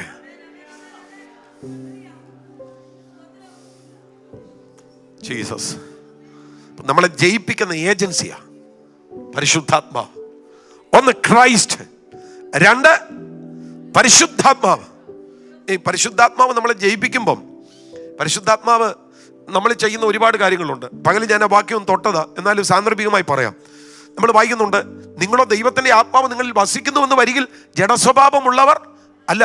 ദൈവത്തിന്റെ ആത്മാവ് നമ്മുടെ അകത്തേക്ക് വസിക്കാൻ വരുമ്പോൾ 4 അന്യഭാഷ പറയിപ്പിച്ചിട്ട് അങ്ങ് പോകുമെന്നല്ല. ദൈവത്തിന്റെ ആത്മാവ് നിങ്ങളിൽ വസിക്കാൻ വരുമ്പോൾ നിങ്ങളിൽ നിന്ന് ആ ജഡസ്വഭാവത്തെ പൊളിക്കും. അങ്ങനെ പറയുന്നത് ജഡസ്വഭാവമുള്ളവർ അല്ല, ജഡസ്വഭാവത്തെ പൊളിക്കും. പകരം ഏത് കൊണ്ടുതരും? പറ, ആത്മസ്വഭാവം. ഒന്നിച്ച് പറ, ഏത് സ്വഭാവം കൊണ്ടുവരുന്നത്? ഒന്നുകൂടെ, ഏത് സ്വഭാവം കൊണ്ടുവരുന്നത്? ഓ, ആത്മസ്വഭാവം. ജഡസ്വഭാവം, ആത്മസ്വഭാവം. ഈ ആത്മസ്വഭാവം കയറിയാൽ മതി നമ്മൾ ജയിക്കാൻ. പരിശുദ്ധാത്മാവ് ചെയ്യുന്ന ഒരു കാര്യം അതാ, നമ്മളിൽ ആത്മസ്വഭാവം കൊണ്ടുവരും. പരിശുദ്ധാത്മാവ് ചെയ്യുന്ന മറ്റൊരു കാര്യം, യോഹന്നാന്റെ സുവിശേഷത്തിൽ 16:13 തന്നെ നമ്മൾ വായിക്കുന്നുണ്ട്. അവൻ സ്വയമായി സംസാരിക്കാതെ താൻ കേൾക്കുന്നത് സംസാരിക്കുകയും വരുവാനുള്ളത് നിങ്ങൾക്ക് അറിയിച്ചു തരികയും ചെയ്യും. വരുവാനുള്ളത് അറിയിച്ചു തരും. ജീസസ്. യേശു പറഞ്ഞ മറ്റൊരു കാര്യം, ഞാൻ പറഞ്ഞതല്ല നിങ്ങളെ ഓർപ്പിക്കും. ഓ, ഞാൻ നിങ്ങളോട് പറയാം, യേശു പറഞ്ഞതെല്ലാം പുസ്തകത്തിനകത്ത് ഇല്ല കേട്ടോ. യോഹന്നാൻ പറഞ്ഞു, അതെല്ലാം കൂടെ എഴുതി വെക്കുകയാണെങ്കിൽ പുസ്തകങ്ങൾ ലോകത്തിലെങ്ങും ഒതുങ്ങത്തില്ല. പിന്നെ ഇത്ര ഉണ്ടായിട്ട് നമ്മൾ കൊണ്ടുവരുന്നില്ല. കൈപൊക്കണ്ട, പ്രാർത്ഥിച്ചുകൊണ്ടിരുന്നാൽ മതി. ഈ പുസ്തകം വളരെ ചെറുതായിട്ട്, ഇത് ഇച്ചിരി വലുതാണ്, പലരുടെയും കയ്യിലിരിക്കുന്ന പോക്കറ്റിൽ ഇടാൻ പറ്റുന്ന ബൈബിള്, എന്നിട്ട് കൊണ്ടുവരുന്നില്ല. എനിക്കതൊരു അഭിമാനം കേട്ടോ. സ്വതന്ത്രം, സത്യം. ഈ ഞങ്ങളിങ്ങനെ ഈ പല രാജ്യങ്ങളിലൊക്കെ സഞ്ചരിക്കുമ്പോൾ ഞാൻ ഓർക്കാറുണ്ട്, എൻ്റെ കർത്താവ്, ഇത് കൈ വന്നതാണല്ലോ വ്യത്യാസം. വേറെ എന്നാ പറയാനുള്ളത്? ഈ ഞങ്ങളുടെ നാട്ടിലെ ഈ മൂത്ത പിള്ളേരെ കടിഞ്ഞൂപ്പൊട്ടെന്ന് വിളിക്കാറുണ്ട്. ഇവിടെ പറയോ? ഇല്ല, പറയത്തില്ല. ഞങ്ങളുടെ നാട്ടിൽ പറയും, ഇവിടെ പറയും. പറയും. എല്ലാവരും പറയത്തില്ലായിരിക്കും, പക്ഷെ അങ്ങനെ ഒരു ശൈലിയുണ്ട് മലയാളത്തിൽ. സത്യത്തിൽ ഞാനൊരു കടിഞ്ഞൂപ്പൊട്ടായിരുന്നു. ഒന്നും അറിയില്ലായിരുന്നു. നീ പാടാൻ അറിയില്ല, പ്രസംഗിക്കാൻ അറിയില്ല, സാക്ഷ്യം പറയാൻ അറിയില്ല, പ്രാർത്ഥിക്കാൻ അറിയില്ല. അങ്ങനെ ഒരു കാലഘട്ടം എനിക്കുണ്ടായിരുന്നു. എൻ്റെ ആദ്യത്തെ പ്രസംഗം 3 മിനിറ്റാ. അയ്യോ, അത് തന്നെ ഗുഡ് ന്യൂസിൽ വന്ന ഒരു ലേഖനം എഴുതി ബൈബിളിന്റെ ബാക്കിൽ അങ്ങ് ഒട്ടിച്ചു. അത് കാണാതെ പഠിച്ച് പറഞ്ഞിട്ട് 3 മിനിറ്റ് കൊണ്ട് തീർന്നുപോയി. സ്വതന്ത്രം. അങ്ങനെയായിരുന്നു ഞാൻ. അവിടുന്ന് ഇന്നത്തെ ലെവലിലേക്ക് മാറിയത്. എന്റെ മാറ്റം പുസ്തക.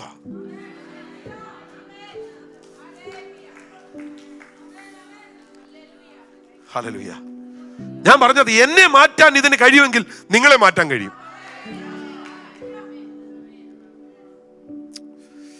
ഹല്ലേലൂയ. യേശു പറയുക, കുഞ്ഞെ, പരിശുദ്ധാത്മാവേ, ഞാൻ പറഞ്ഞതെല്ലാം നിങ്ങളെ ഓർപ്പിക്കും. യേശു പറഞ്ഞതെല്ലാം എഴുതിയിട്ടില്ല കേട്ടോ, പരിശുദ്ധാത്മാവ് വരുമ്പോൾ ഓർപ്പിക്കും. ഗ്ലോറി.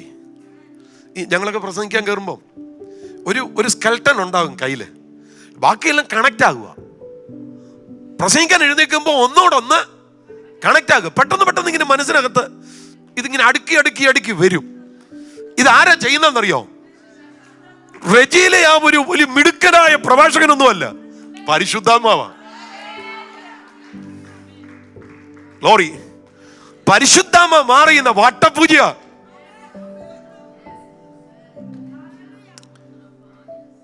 സാംബാസ്റ്റർ, എൻ്റെ പ്രസംഗത്തില് ചില സമയങ്ങളിലെങ്കിലും ഞാൻ ശൂന്യനായി പോയിട്ടുണ്ട്. പ്രസംഗവേദിയിൽ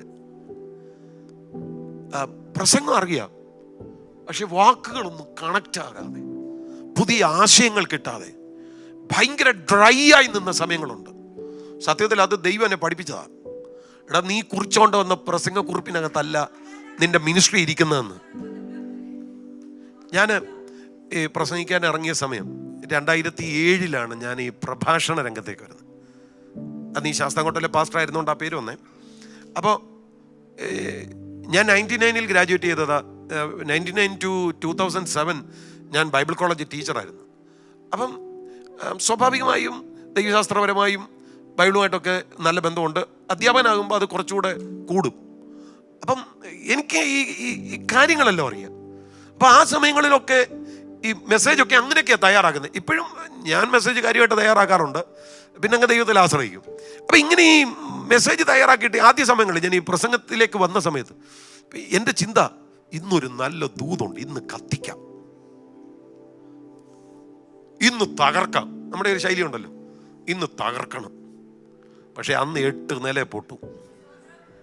നമ്മൾ ഏതാണ്ടൊക്കെ ഉണ്ടാക്കി വെച്ചിട്ട് തകർക്കുമെന്ന് പറഞ്ഞ് കയറിയത്. അപ്പൊ കർത്താവ് തെളിയിക്കും, നിന്റെ കുറിപ്പിനകത്തല്ല ശുശ്രൂഷ. ഇപ്പൊ അങ്ങനെ ഒരു ചിന്തയില്ല. ഈ പ്രസംഗിക്കാൻ കയറുമ്പോഴും ചിലപ്പോൾ നെഞ്ചിടിക്കും.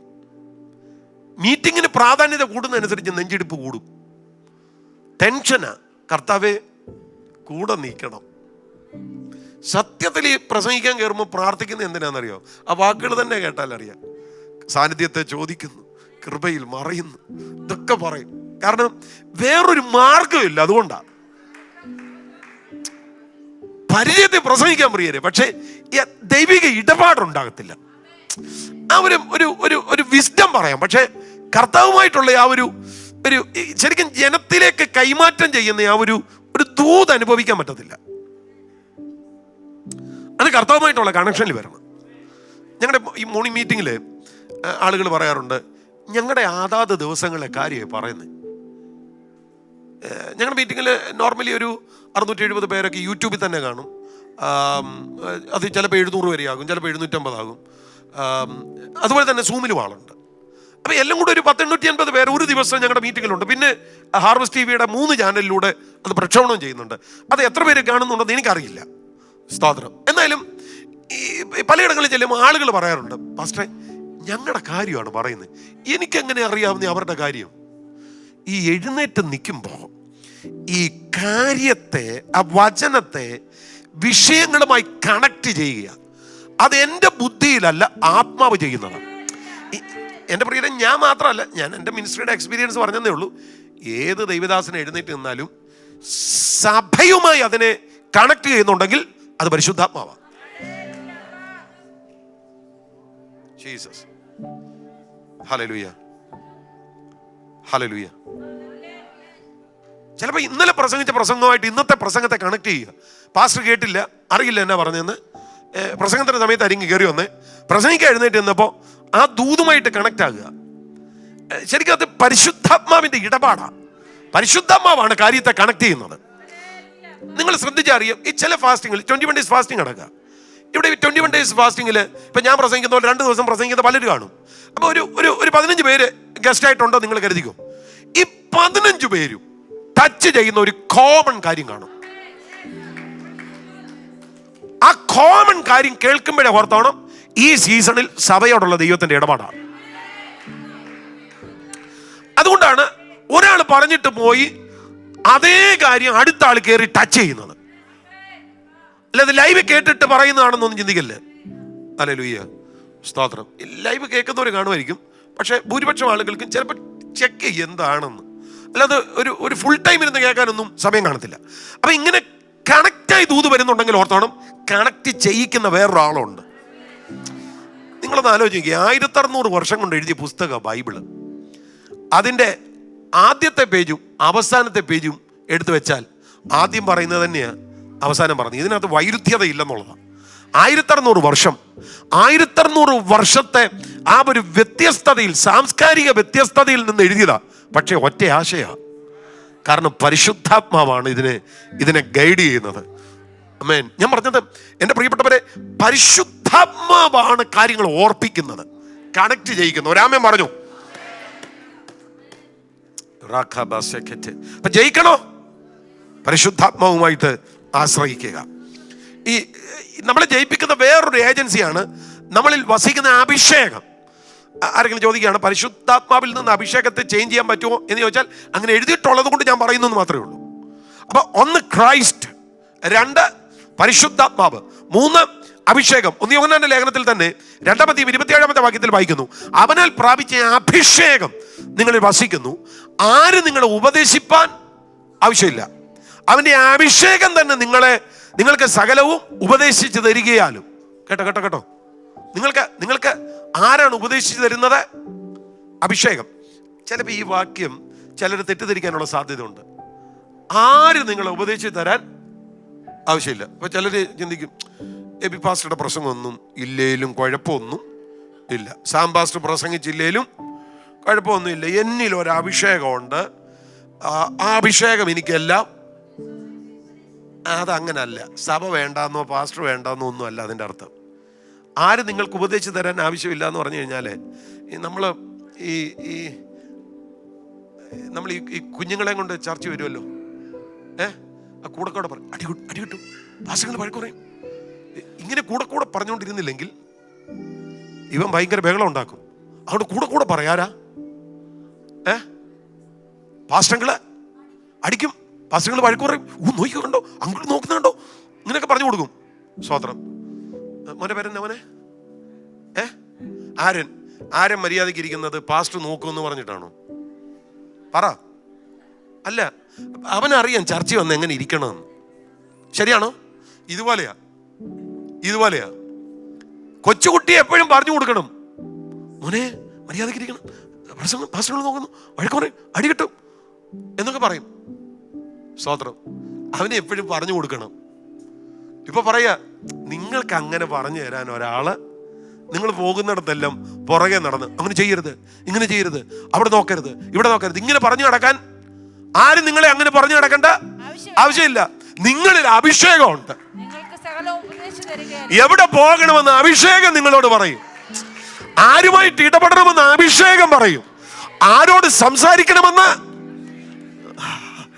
നമ്മുടെ കാര്യങ്ങൾ ഇനി തീരുമാനിക്കേണ്ടത് അഭിഷേകം. അങ്ങനെ ആഗ്രഹിക്കുന്ന എത്ര പേരുണ്ട്? എന്റെ ബന്ധങ്ങൾ, എന്റെ നോട്ടം, എന്റെ ഭാവം ഇനി ആര് തീരുമാനിക്കണം? അഭിഷേകം. ഉച്ചത്തിലൊന്ന് പറ, അഭിഷേകം കാര്യങ്ങളെ തീരുമാനിക്കണം. ഒന്നുകൂടെ, അഭിഷേകം കാര്യങ്ങളെ തീരുമാനിക്കണം. ഇനി അഭിഷേകം തീരുമാനിച്ചാൽ മതി. ഹല്ലേലൂയ. നമ്മളിൽ വസിക്കുന്ന അഭിഷേകം, ഇതിനെല്ലാം ഭയങ്കര വില കൊടുക്കണം കേട്ടോ. ഇതിനെല്ലാം ഭയങ്കര കാര്യമായിട്ട് കാണണം. വിജയിക്കണം. അഭിഷേകത്തിൽ ആശ്രയിക്കണം. ഇനി 4ാമത്തെ ഏജൻസിയെ കുറിച്ച് പറയാം. അത് നമ്മിൽ വസിക്കുന്ന വചനമാണ്. വചനം നമ്മളെ ജയിപ്പിക്കുന്ന 4ാമത്തെ ഏജൻസി വചനമാണ്. 1 യോഹന്നാൻ 2:14 നമ്മൾ ഒന്ന് പറഞ്ഞതാ. എന്നാൽ അതിന്റെ അടുത്ത ഭാഗം, ബാല്യക്കാരെ നിങ്ങൾ ശക്തരാകിയാലും ദൈവവചനം നിങ്ങളിൽ വസിക്കാലും. അവൻ ദുഷ്ടനെ ജയിക്കാനുള്ള, അവരെ ജയിക്കാനുള്ള, ലോകത്തെ ജയിക്കാനുള്ള, കള്ളപ്രവാചകന്മാരെ ജയിക്കാനുള്ള, ദുരുപദേശത്തെ ജയിക്കാനുള്ള, എല്ലാ പാപത്തെയും ജയിക്കാനുള്ള നമ്മുടെ ആ പവറിൽ 4ാമത്തെ കാര്യം ദൈവത്തിന്റെ വചനം. 4 കാര്യങ്ങൾ ഒരുമിച്ച് ഒന്ന് പറഞ്ഞ് എന്തൊക്കെയാ? 1 ക്രിസ്തു, 2 പരിശുദ്ധാത്മാവ്, 3 നമ്മളിൽ വസിക്കുന്ന അഭിഷേകം, 4 ഇനി പ്രസംഗിച്ചില്ലേ, എന്നെ അത്രയും കാര്യങ്ങൾ പഠിച്ചില്ലേ? സ്തോത്രം.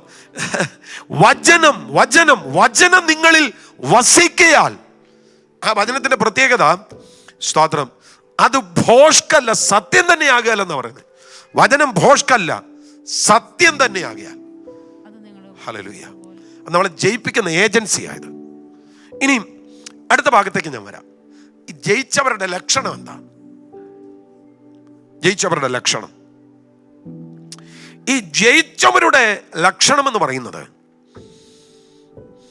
ഒന്ന്, അവർ വിശ്വസ്തരായിരിക്കുമെന്നുള്ളതാണ്. ജയിച്ചവന്റെ ലക്ഷണമാണ് വിശ്വസ്തരായിരിക്കും. ഹല്ലേലൂയ.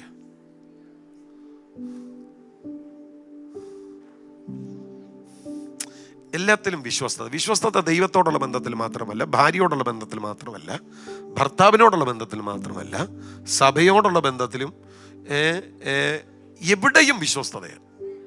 എവിടെയും, ബിസിനസ്സിൽ വിശ്വസ്തത, ജോലിയിൽ വിശ്വസ്തത, എല്ലായിടത്തും വിശ്വസ്തത. ജയിച്ചവൻ വിശ്വസ്തനായിരിക്കും. ആമേൻ. ഭാര്യ അറിഞ്ഞാൽ കുഴപ്പം, അറിഞ്ഞില്ല കുഴപ്പമില്ല എന്നല്ല, അറിഞ്ഞാലും അറിഞ്ഞില്ലേലും വിശ്വസ്തൻ.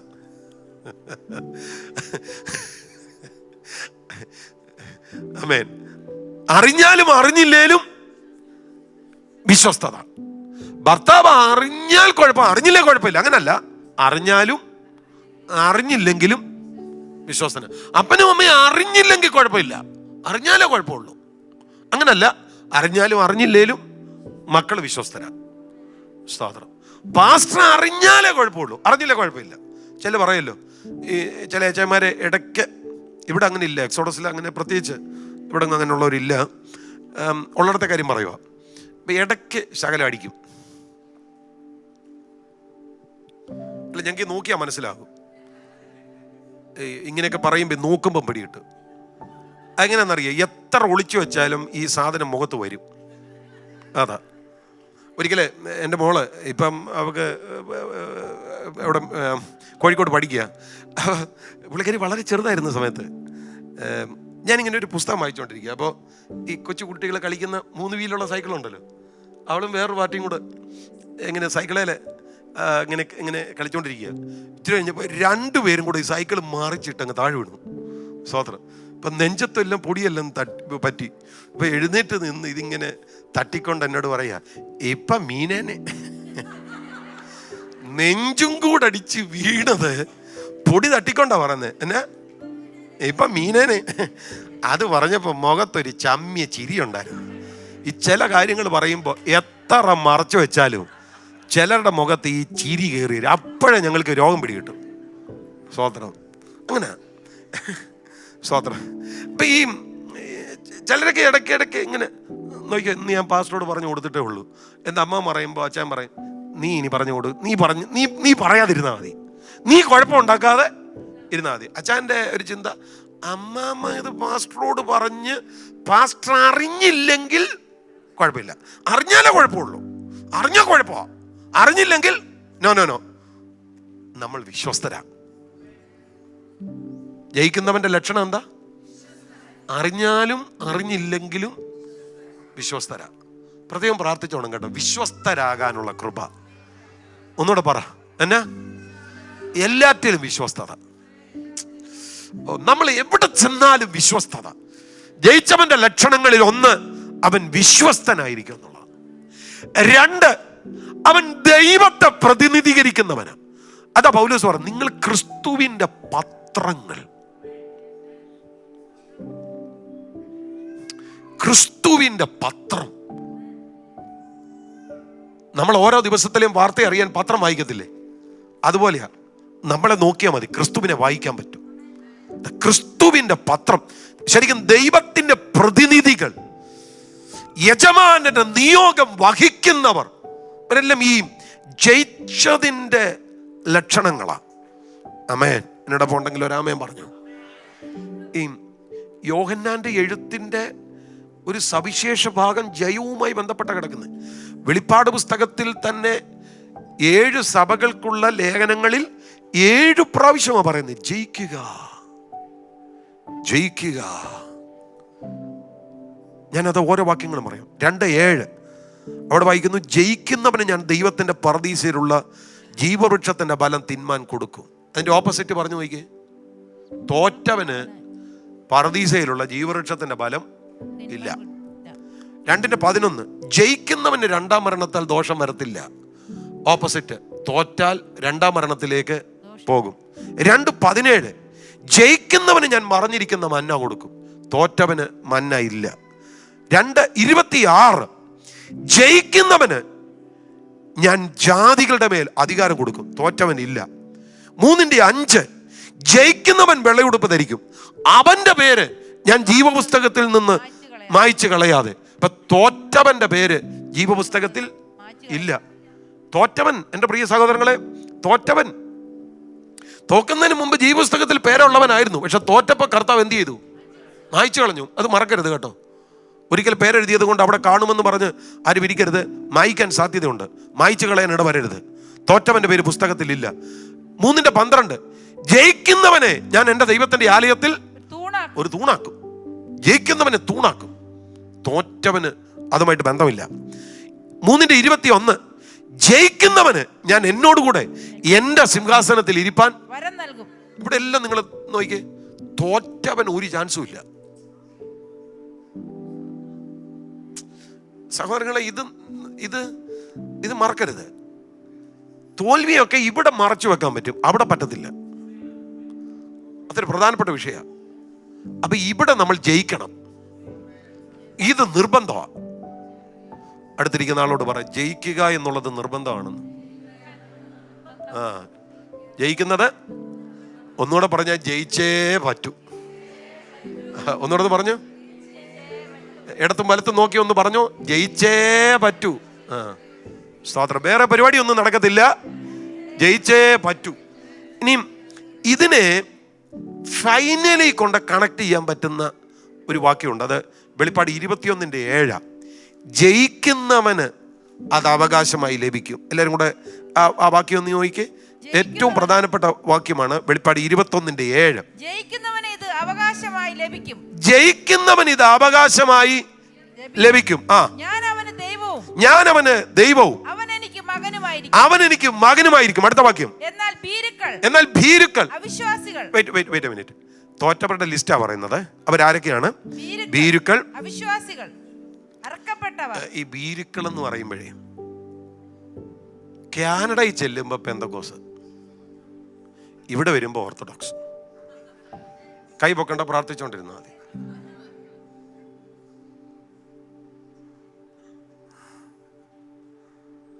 UK ചെല്ലുമ്പോ പെന്തക്കോസ്, ഇവിടെ വരുമ്പോ മർത്തോമ. അതിന് അപ്പച്ചന് അമ്മച്ചിക്ക് ഞാൻ അതാ രാവിലെ പറഞ്ഞ്, ഫെയ്ത്ത് വേറെ, റിലേഷൻ വേറെ, രണ്ടാ. ഭീരുത്വം, അവിശ്വാസികൾ. ഞാൻ ഒന്ന് പറയട്ടെ, രണ്ടാമത് പറയാം. ഭീരുത്വം, ഇത് പൊളിക്കണം കേട്ടോ, ഇത് പൊളിക്കണം. നമ്മുടെ ഐഡന്റിറ്റി വെളിപ്പെടുത്തണമെന്നേ. ഈ വമ്പൻ പ്രോബ്ലം ഉള്ള വീടുകളുണ്ട്, വമ്പൻ പ്രോബ്ലം ഉള്ള, എനിക്കറിയാതെ അങ്ങനെ സഹിക്കാൻ മേലാത്ത വിഷയങ്ങളുള്ള വീടുകളുണ്ട്. ഓക്കെ, അവിടെ ഹൈഡ് ചെയ്യും, അല്ലെ? ഹൈഡ് ചെയ്ത് ഒരു ഘട്ടം വരെ ഹൈഡ് ചെയ്യും. ഒരിക്കലെങ്കിലും നിങ്ങൾ നിങ്ങളുടെ ഐഡന്റിറ്റിയെ വെളിപ്പെടുത്തണം, ആരാണെന്ന്. ഈ ഐഡന്റിറ്റി ക്രൈസിസ് ഇന്നത്തെ ജനറേഷൻ ഫേസ് ചെയ്യുന്ന ഒരു വലിയ പ്രോബ്ലമാണ്. Identity crisis. അവന് ആണിന്റെ ശരീരവുമായിട്ട് ജനിച്ചത്, പക്ഷെ അവൻ സ്ത്രീ ആണോ എന്ന് അവനൊരു സംശയം. നിങ്ങളിത് ചിരിക്കുമെങ്കിലും ട്രാൻസ്ജെൻഡർ അങ്ങനല്ല വരുന്നേ. ഇന്നത്തെ യൂത്ത് ഫേസ് ചെയ്യുന്ന പ്രോബ്ലമാണ്. ഇപ്പൊ ഞാൻ ഉൾപ്പെടെയുള്ള ആ തലമുറ ഫേസ് ചെയ്യാത്ത, അല്ലെങ്കിൽ ഒരു 20 വയസ്സിന് ഒരു 25 വയസ്സിന് മുകളിലുള്ള തലമുറ ഫേസ് ചെയ്യാത്ത പ്രോബ്ലമാണ് നമ്മുടെ കൊച്ചു കുഞ്ഞുങ്ങൾ ഫേസ് ചെയ്യുന്നത്. Identity crisis. സ്ത്രീയുടെ ശരീരവുമായിട്ടാണ് ജനിച്ചത്, പക്ഷെ അവക്ക് ഒരു തോന്നൽ ഞാൻ ആണാന്ന്.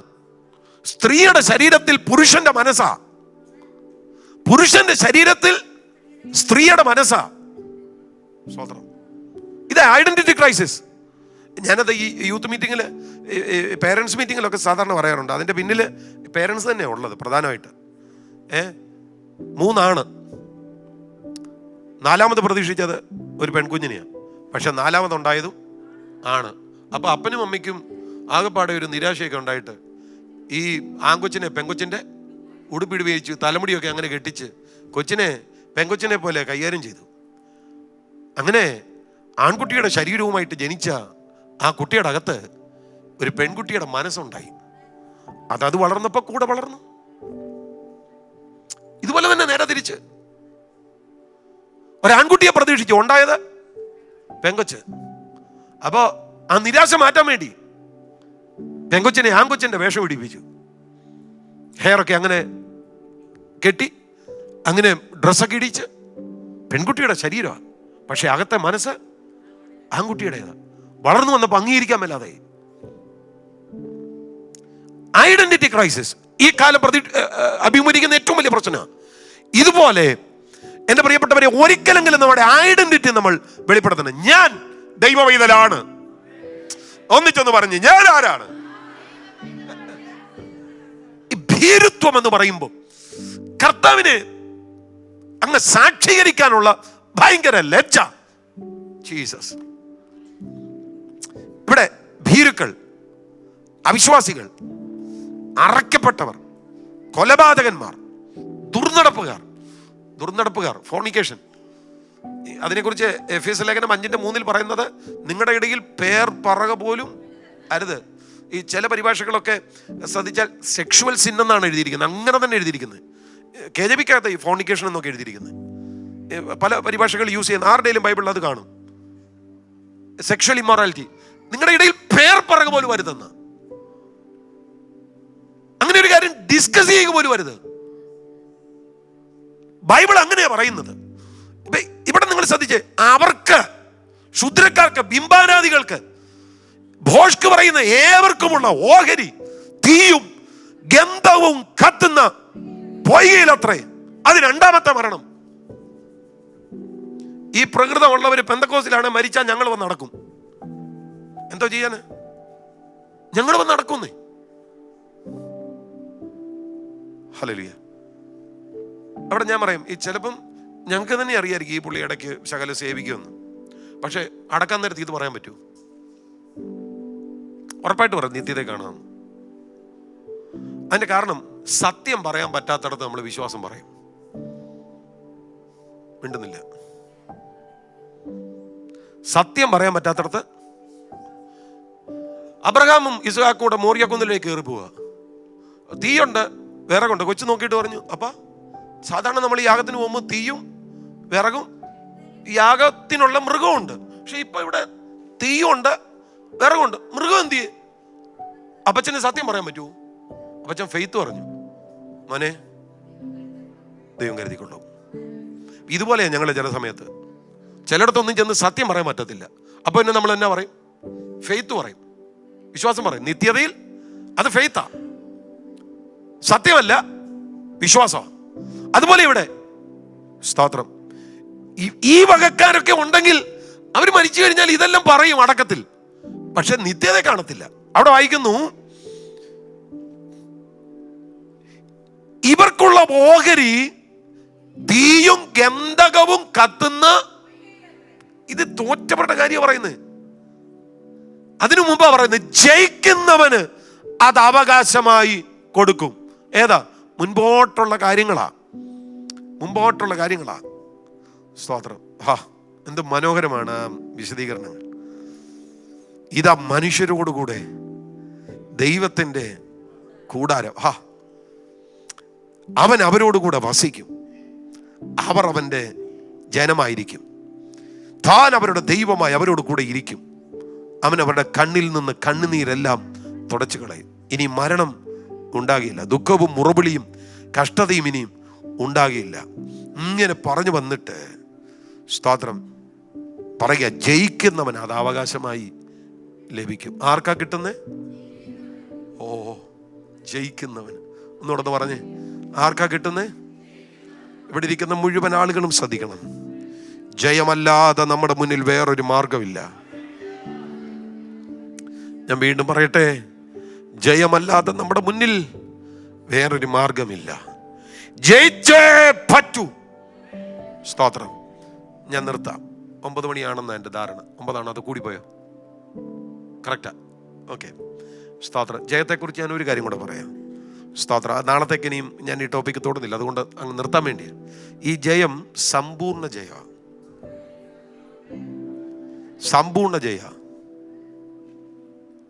സ്തോത്രം. ഈ സമ്പൂർണ്ണ ജയമെന്നല്ല പറയുന്നത്, ജയിക്കുന്നവരെക്കാൾ കൂടുതൽ. അതാ മോർ ദാൻ കോൺക്വറേഴ്സ്. ജയിക്കുന്നവരെക്കാൾ കൂടുതൽ. കേവല ജയമല്ല, ജയിക്കുന്നവരെക്കാൾ കൂടുതൽ. ആ വാക്യം അറിയാം അവിടെ നിന്ന്, റോമലേഖനം 8:37. നാമോ നമ്മെ സ്നേഹിച്ചവൻ മുഖാന്തരം ഇതിലൊക്കെയും പൂർണ്ണ ജയം, മോർ ദാൻ കോൺക്വറേഴ്സ്. ജയിക്കുന്നവരെക്കാൾ അധികം. ജയിക്കുക എന്നുള്ളതല്ല, അതിനേക്കാൾ അപ്പുറത്ത്. ശരിക്കും പറഞ്ഞു കഴിഞ്ഞാൽ സമ്പൂർണ്ണ ജയവാ. ഹല്ലേലൂയ, സമ്പൂർണ്ണ ജയം. നിർത്താം. ആ ജയം ആഗ്രഹിക്കുന്നവരുണ്ടോ? ഇനി പങ്കുവെക്കാൻ ഒരു ഭാഗം കൂടെ ഉണ്ട്. നിങ്ങളിലുള്ളവൻ ലോകത്തിലുള്ളവനേക്കാൾ വലിയവനല്ലോ. അത് നമുക്ക് പിന്നീട് എപ്പോഴേലും ചിന്തിക്കാം. ആ വചനം മൊത്തത്തിലെന്ന് പറഞ്ഞ്, കുഞ്ഞുങ്ങളെ നിങ്ങൾ ദൈവത്തിൽ നിന്നുള്ളവർ ആകുന്നു, അവരെ ജയിച്ചുവിരിക്കുന്നു. ആ ഭാഗം നിങ്ങൾക്ക് കൃത്യമായി മനസ്സിലായി എന്നാണ് ഞാൻ കരുതുന്നത്. എത്ര പേരൊന്ന് പ്രാർത്ഥിക്കും, കർത്താവേ എനിക്ക് ജയിക്കണം, ദൈവത്തിൽ നിന്നുള്ളവനായി എനിക്ക് ജയിക്കണം. പ്രാർത്ഥിക്കാൻ പറ്റുന്നവരെല്ലാം ഒന്ന് പ്രാർത്ഥിച്ചേ. രാധാന സെക്കച്ചന്, എനിക്ക് ജയിക്കണം, എനിക്ക് ജയിക്കണം. ആദരം തുറന്നേ, ആദരം തുറന്നേ, ആദരം തുറന്നേ. പ്രാർത്ഥിക്കുവാൻ തയ്യാറാകുന്ന എല്ലാവരും ഒന്ന് എഴുന്നേറ്റ് നിന്നേ. ചേർന്നിടുമേ വേഗം ഞാനുമ കൂട്ടത്തിൽ ശുദ്ധരോടൊന്നിച്ച് ആനന്ദിപ്പാൻ. പഠിക്കേ. ചേർന്നിടുമേ വേഗം ഞാനുമ കൂട്ടത്തിൽ ശുദ്ധരോടും.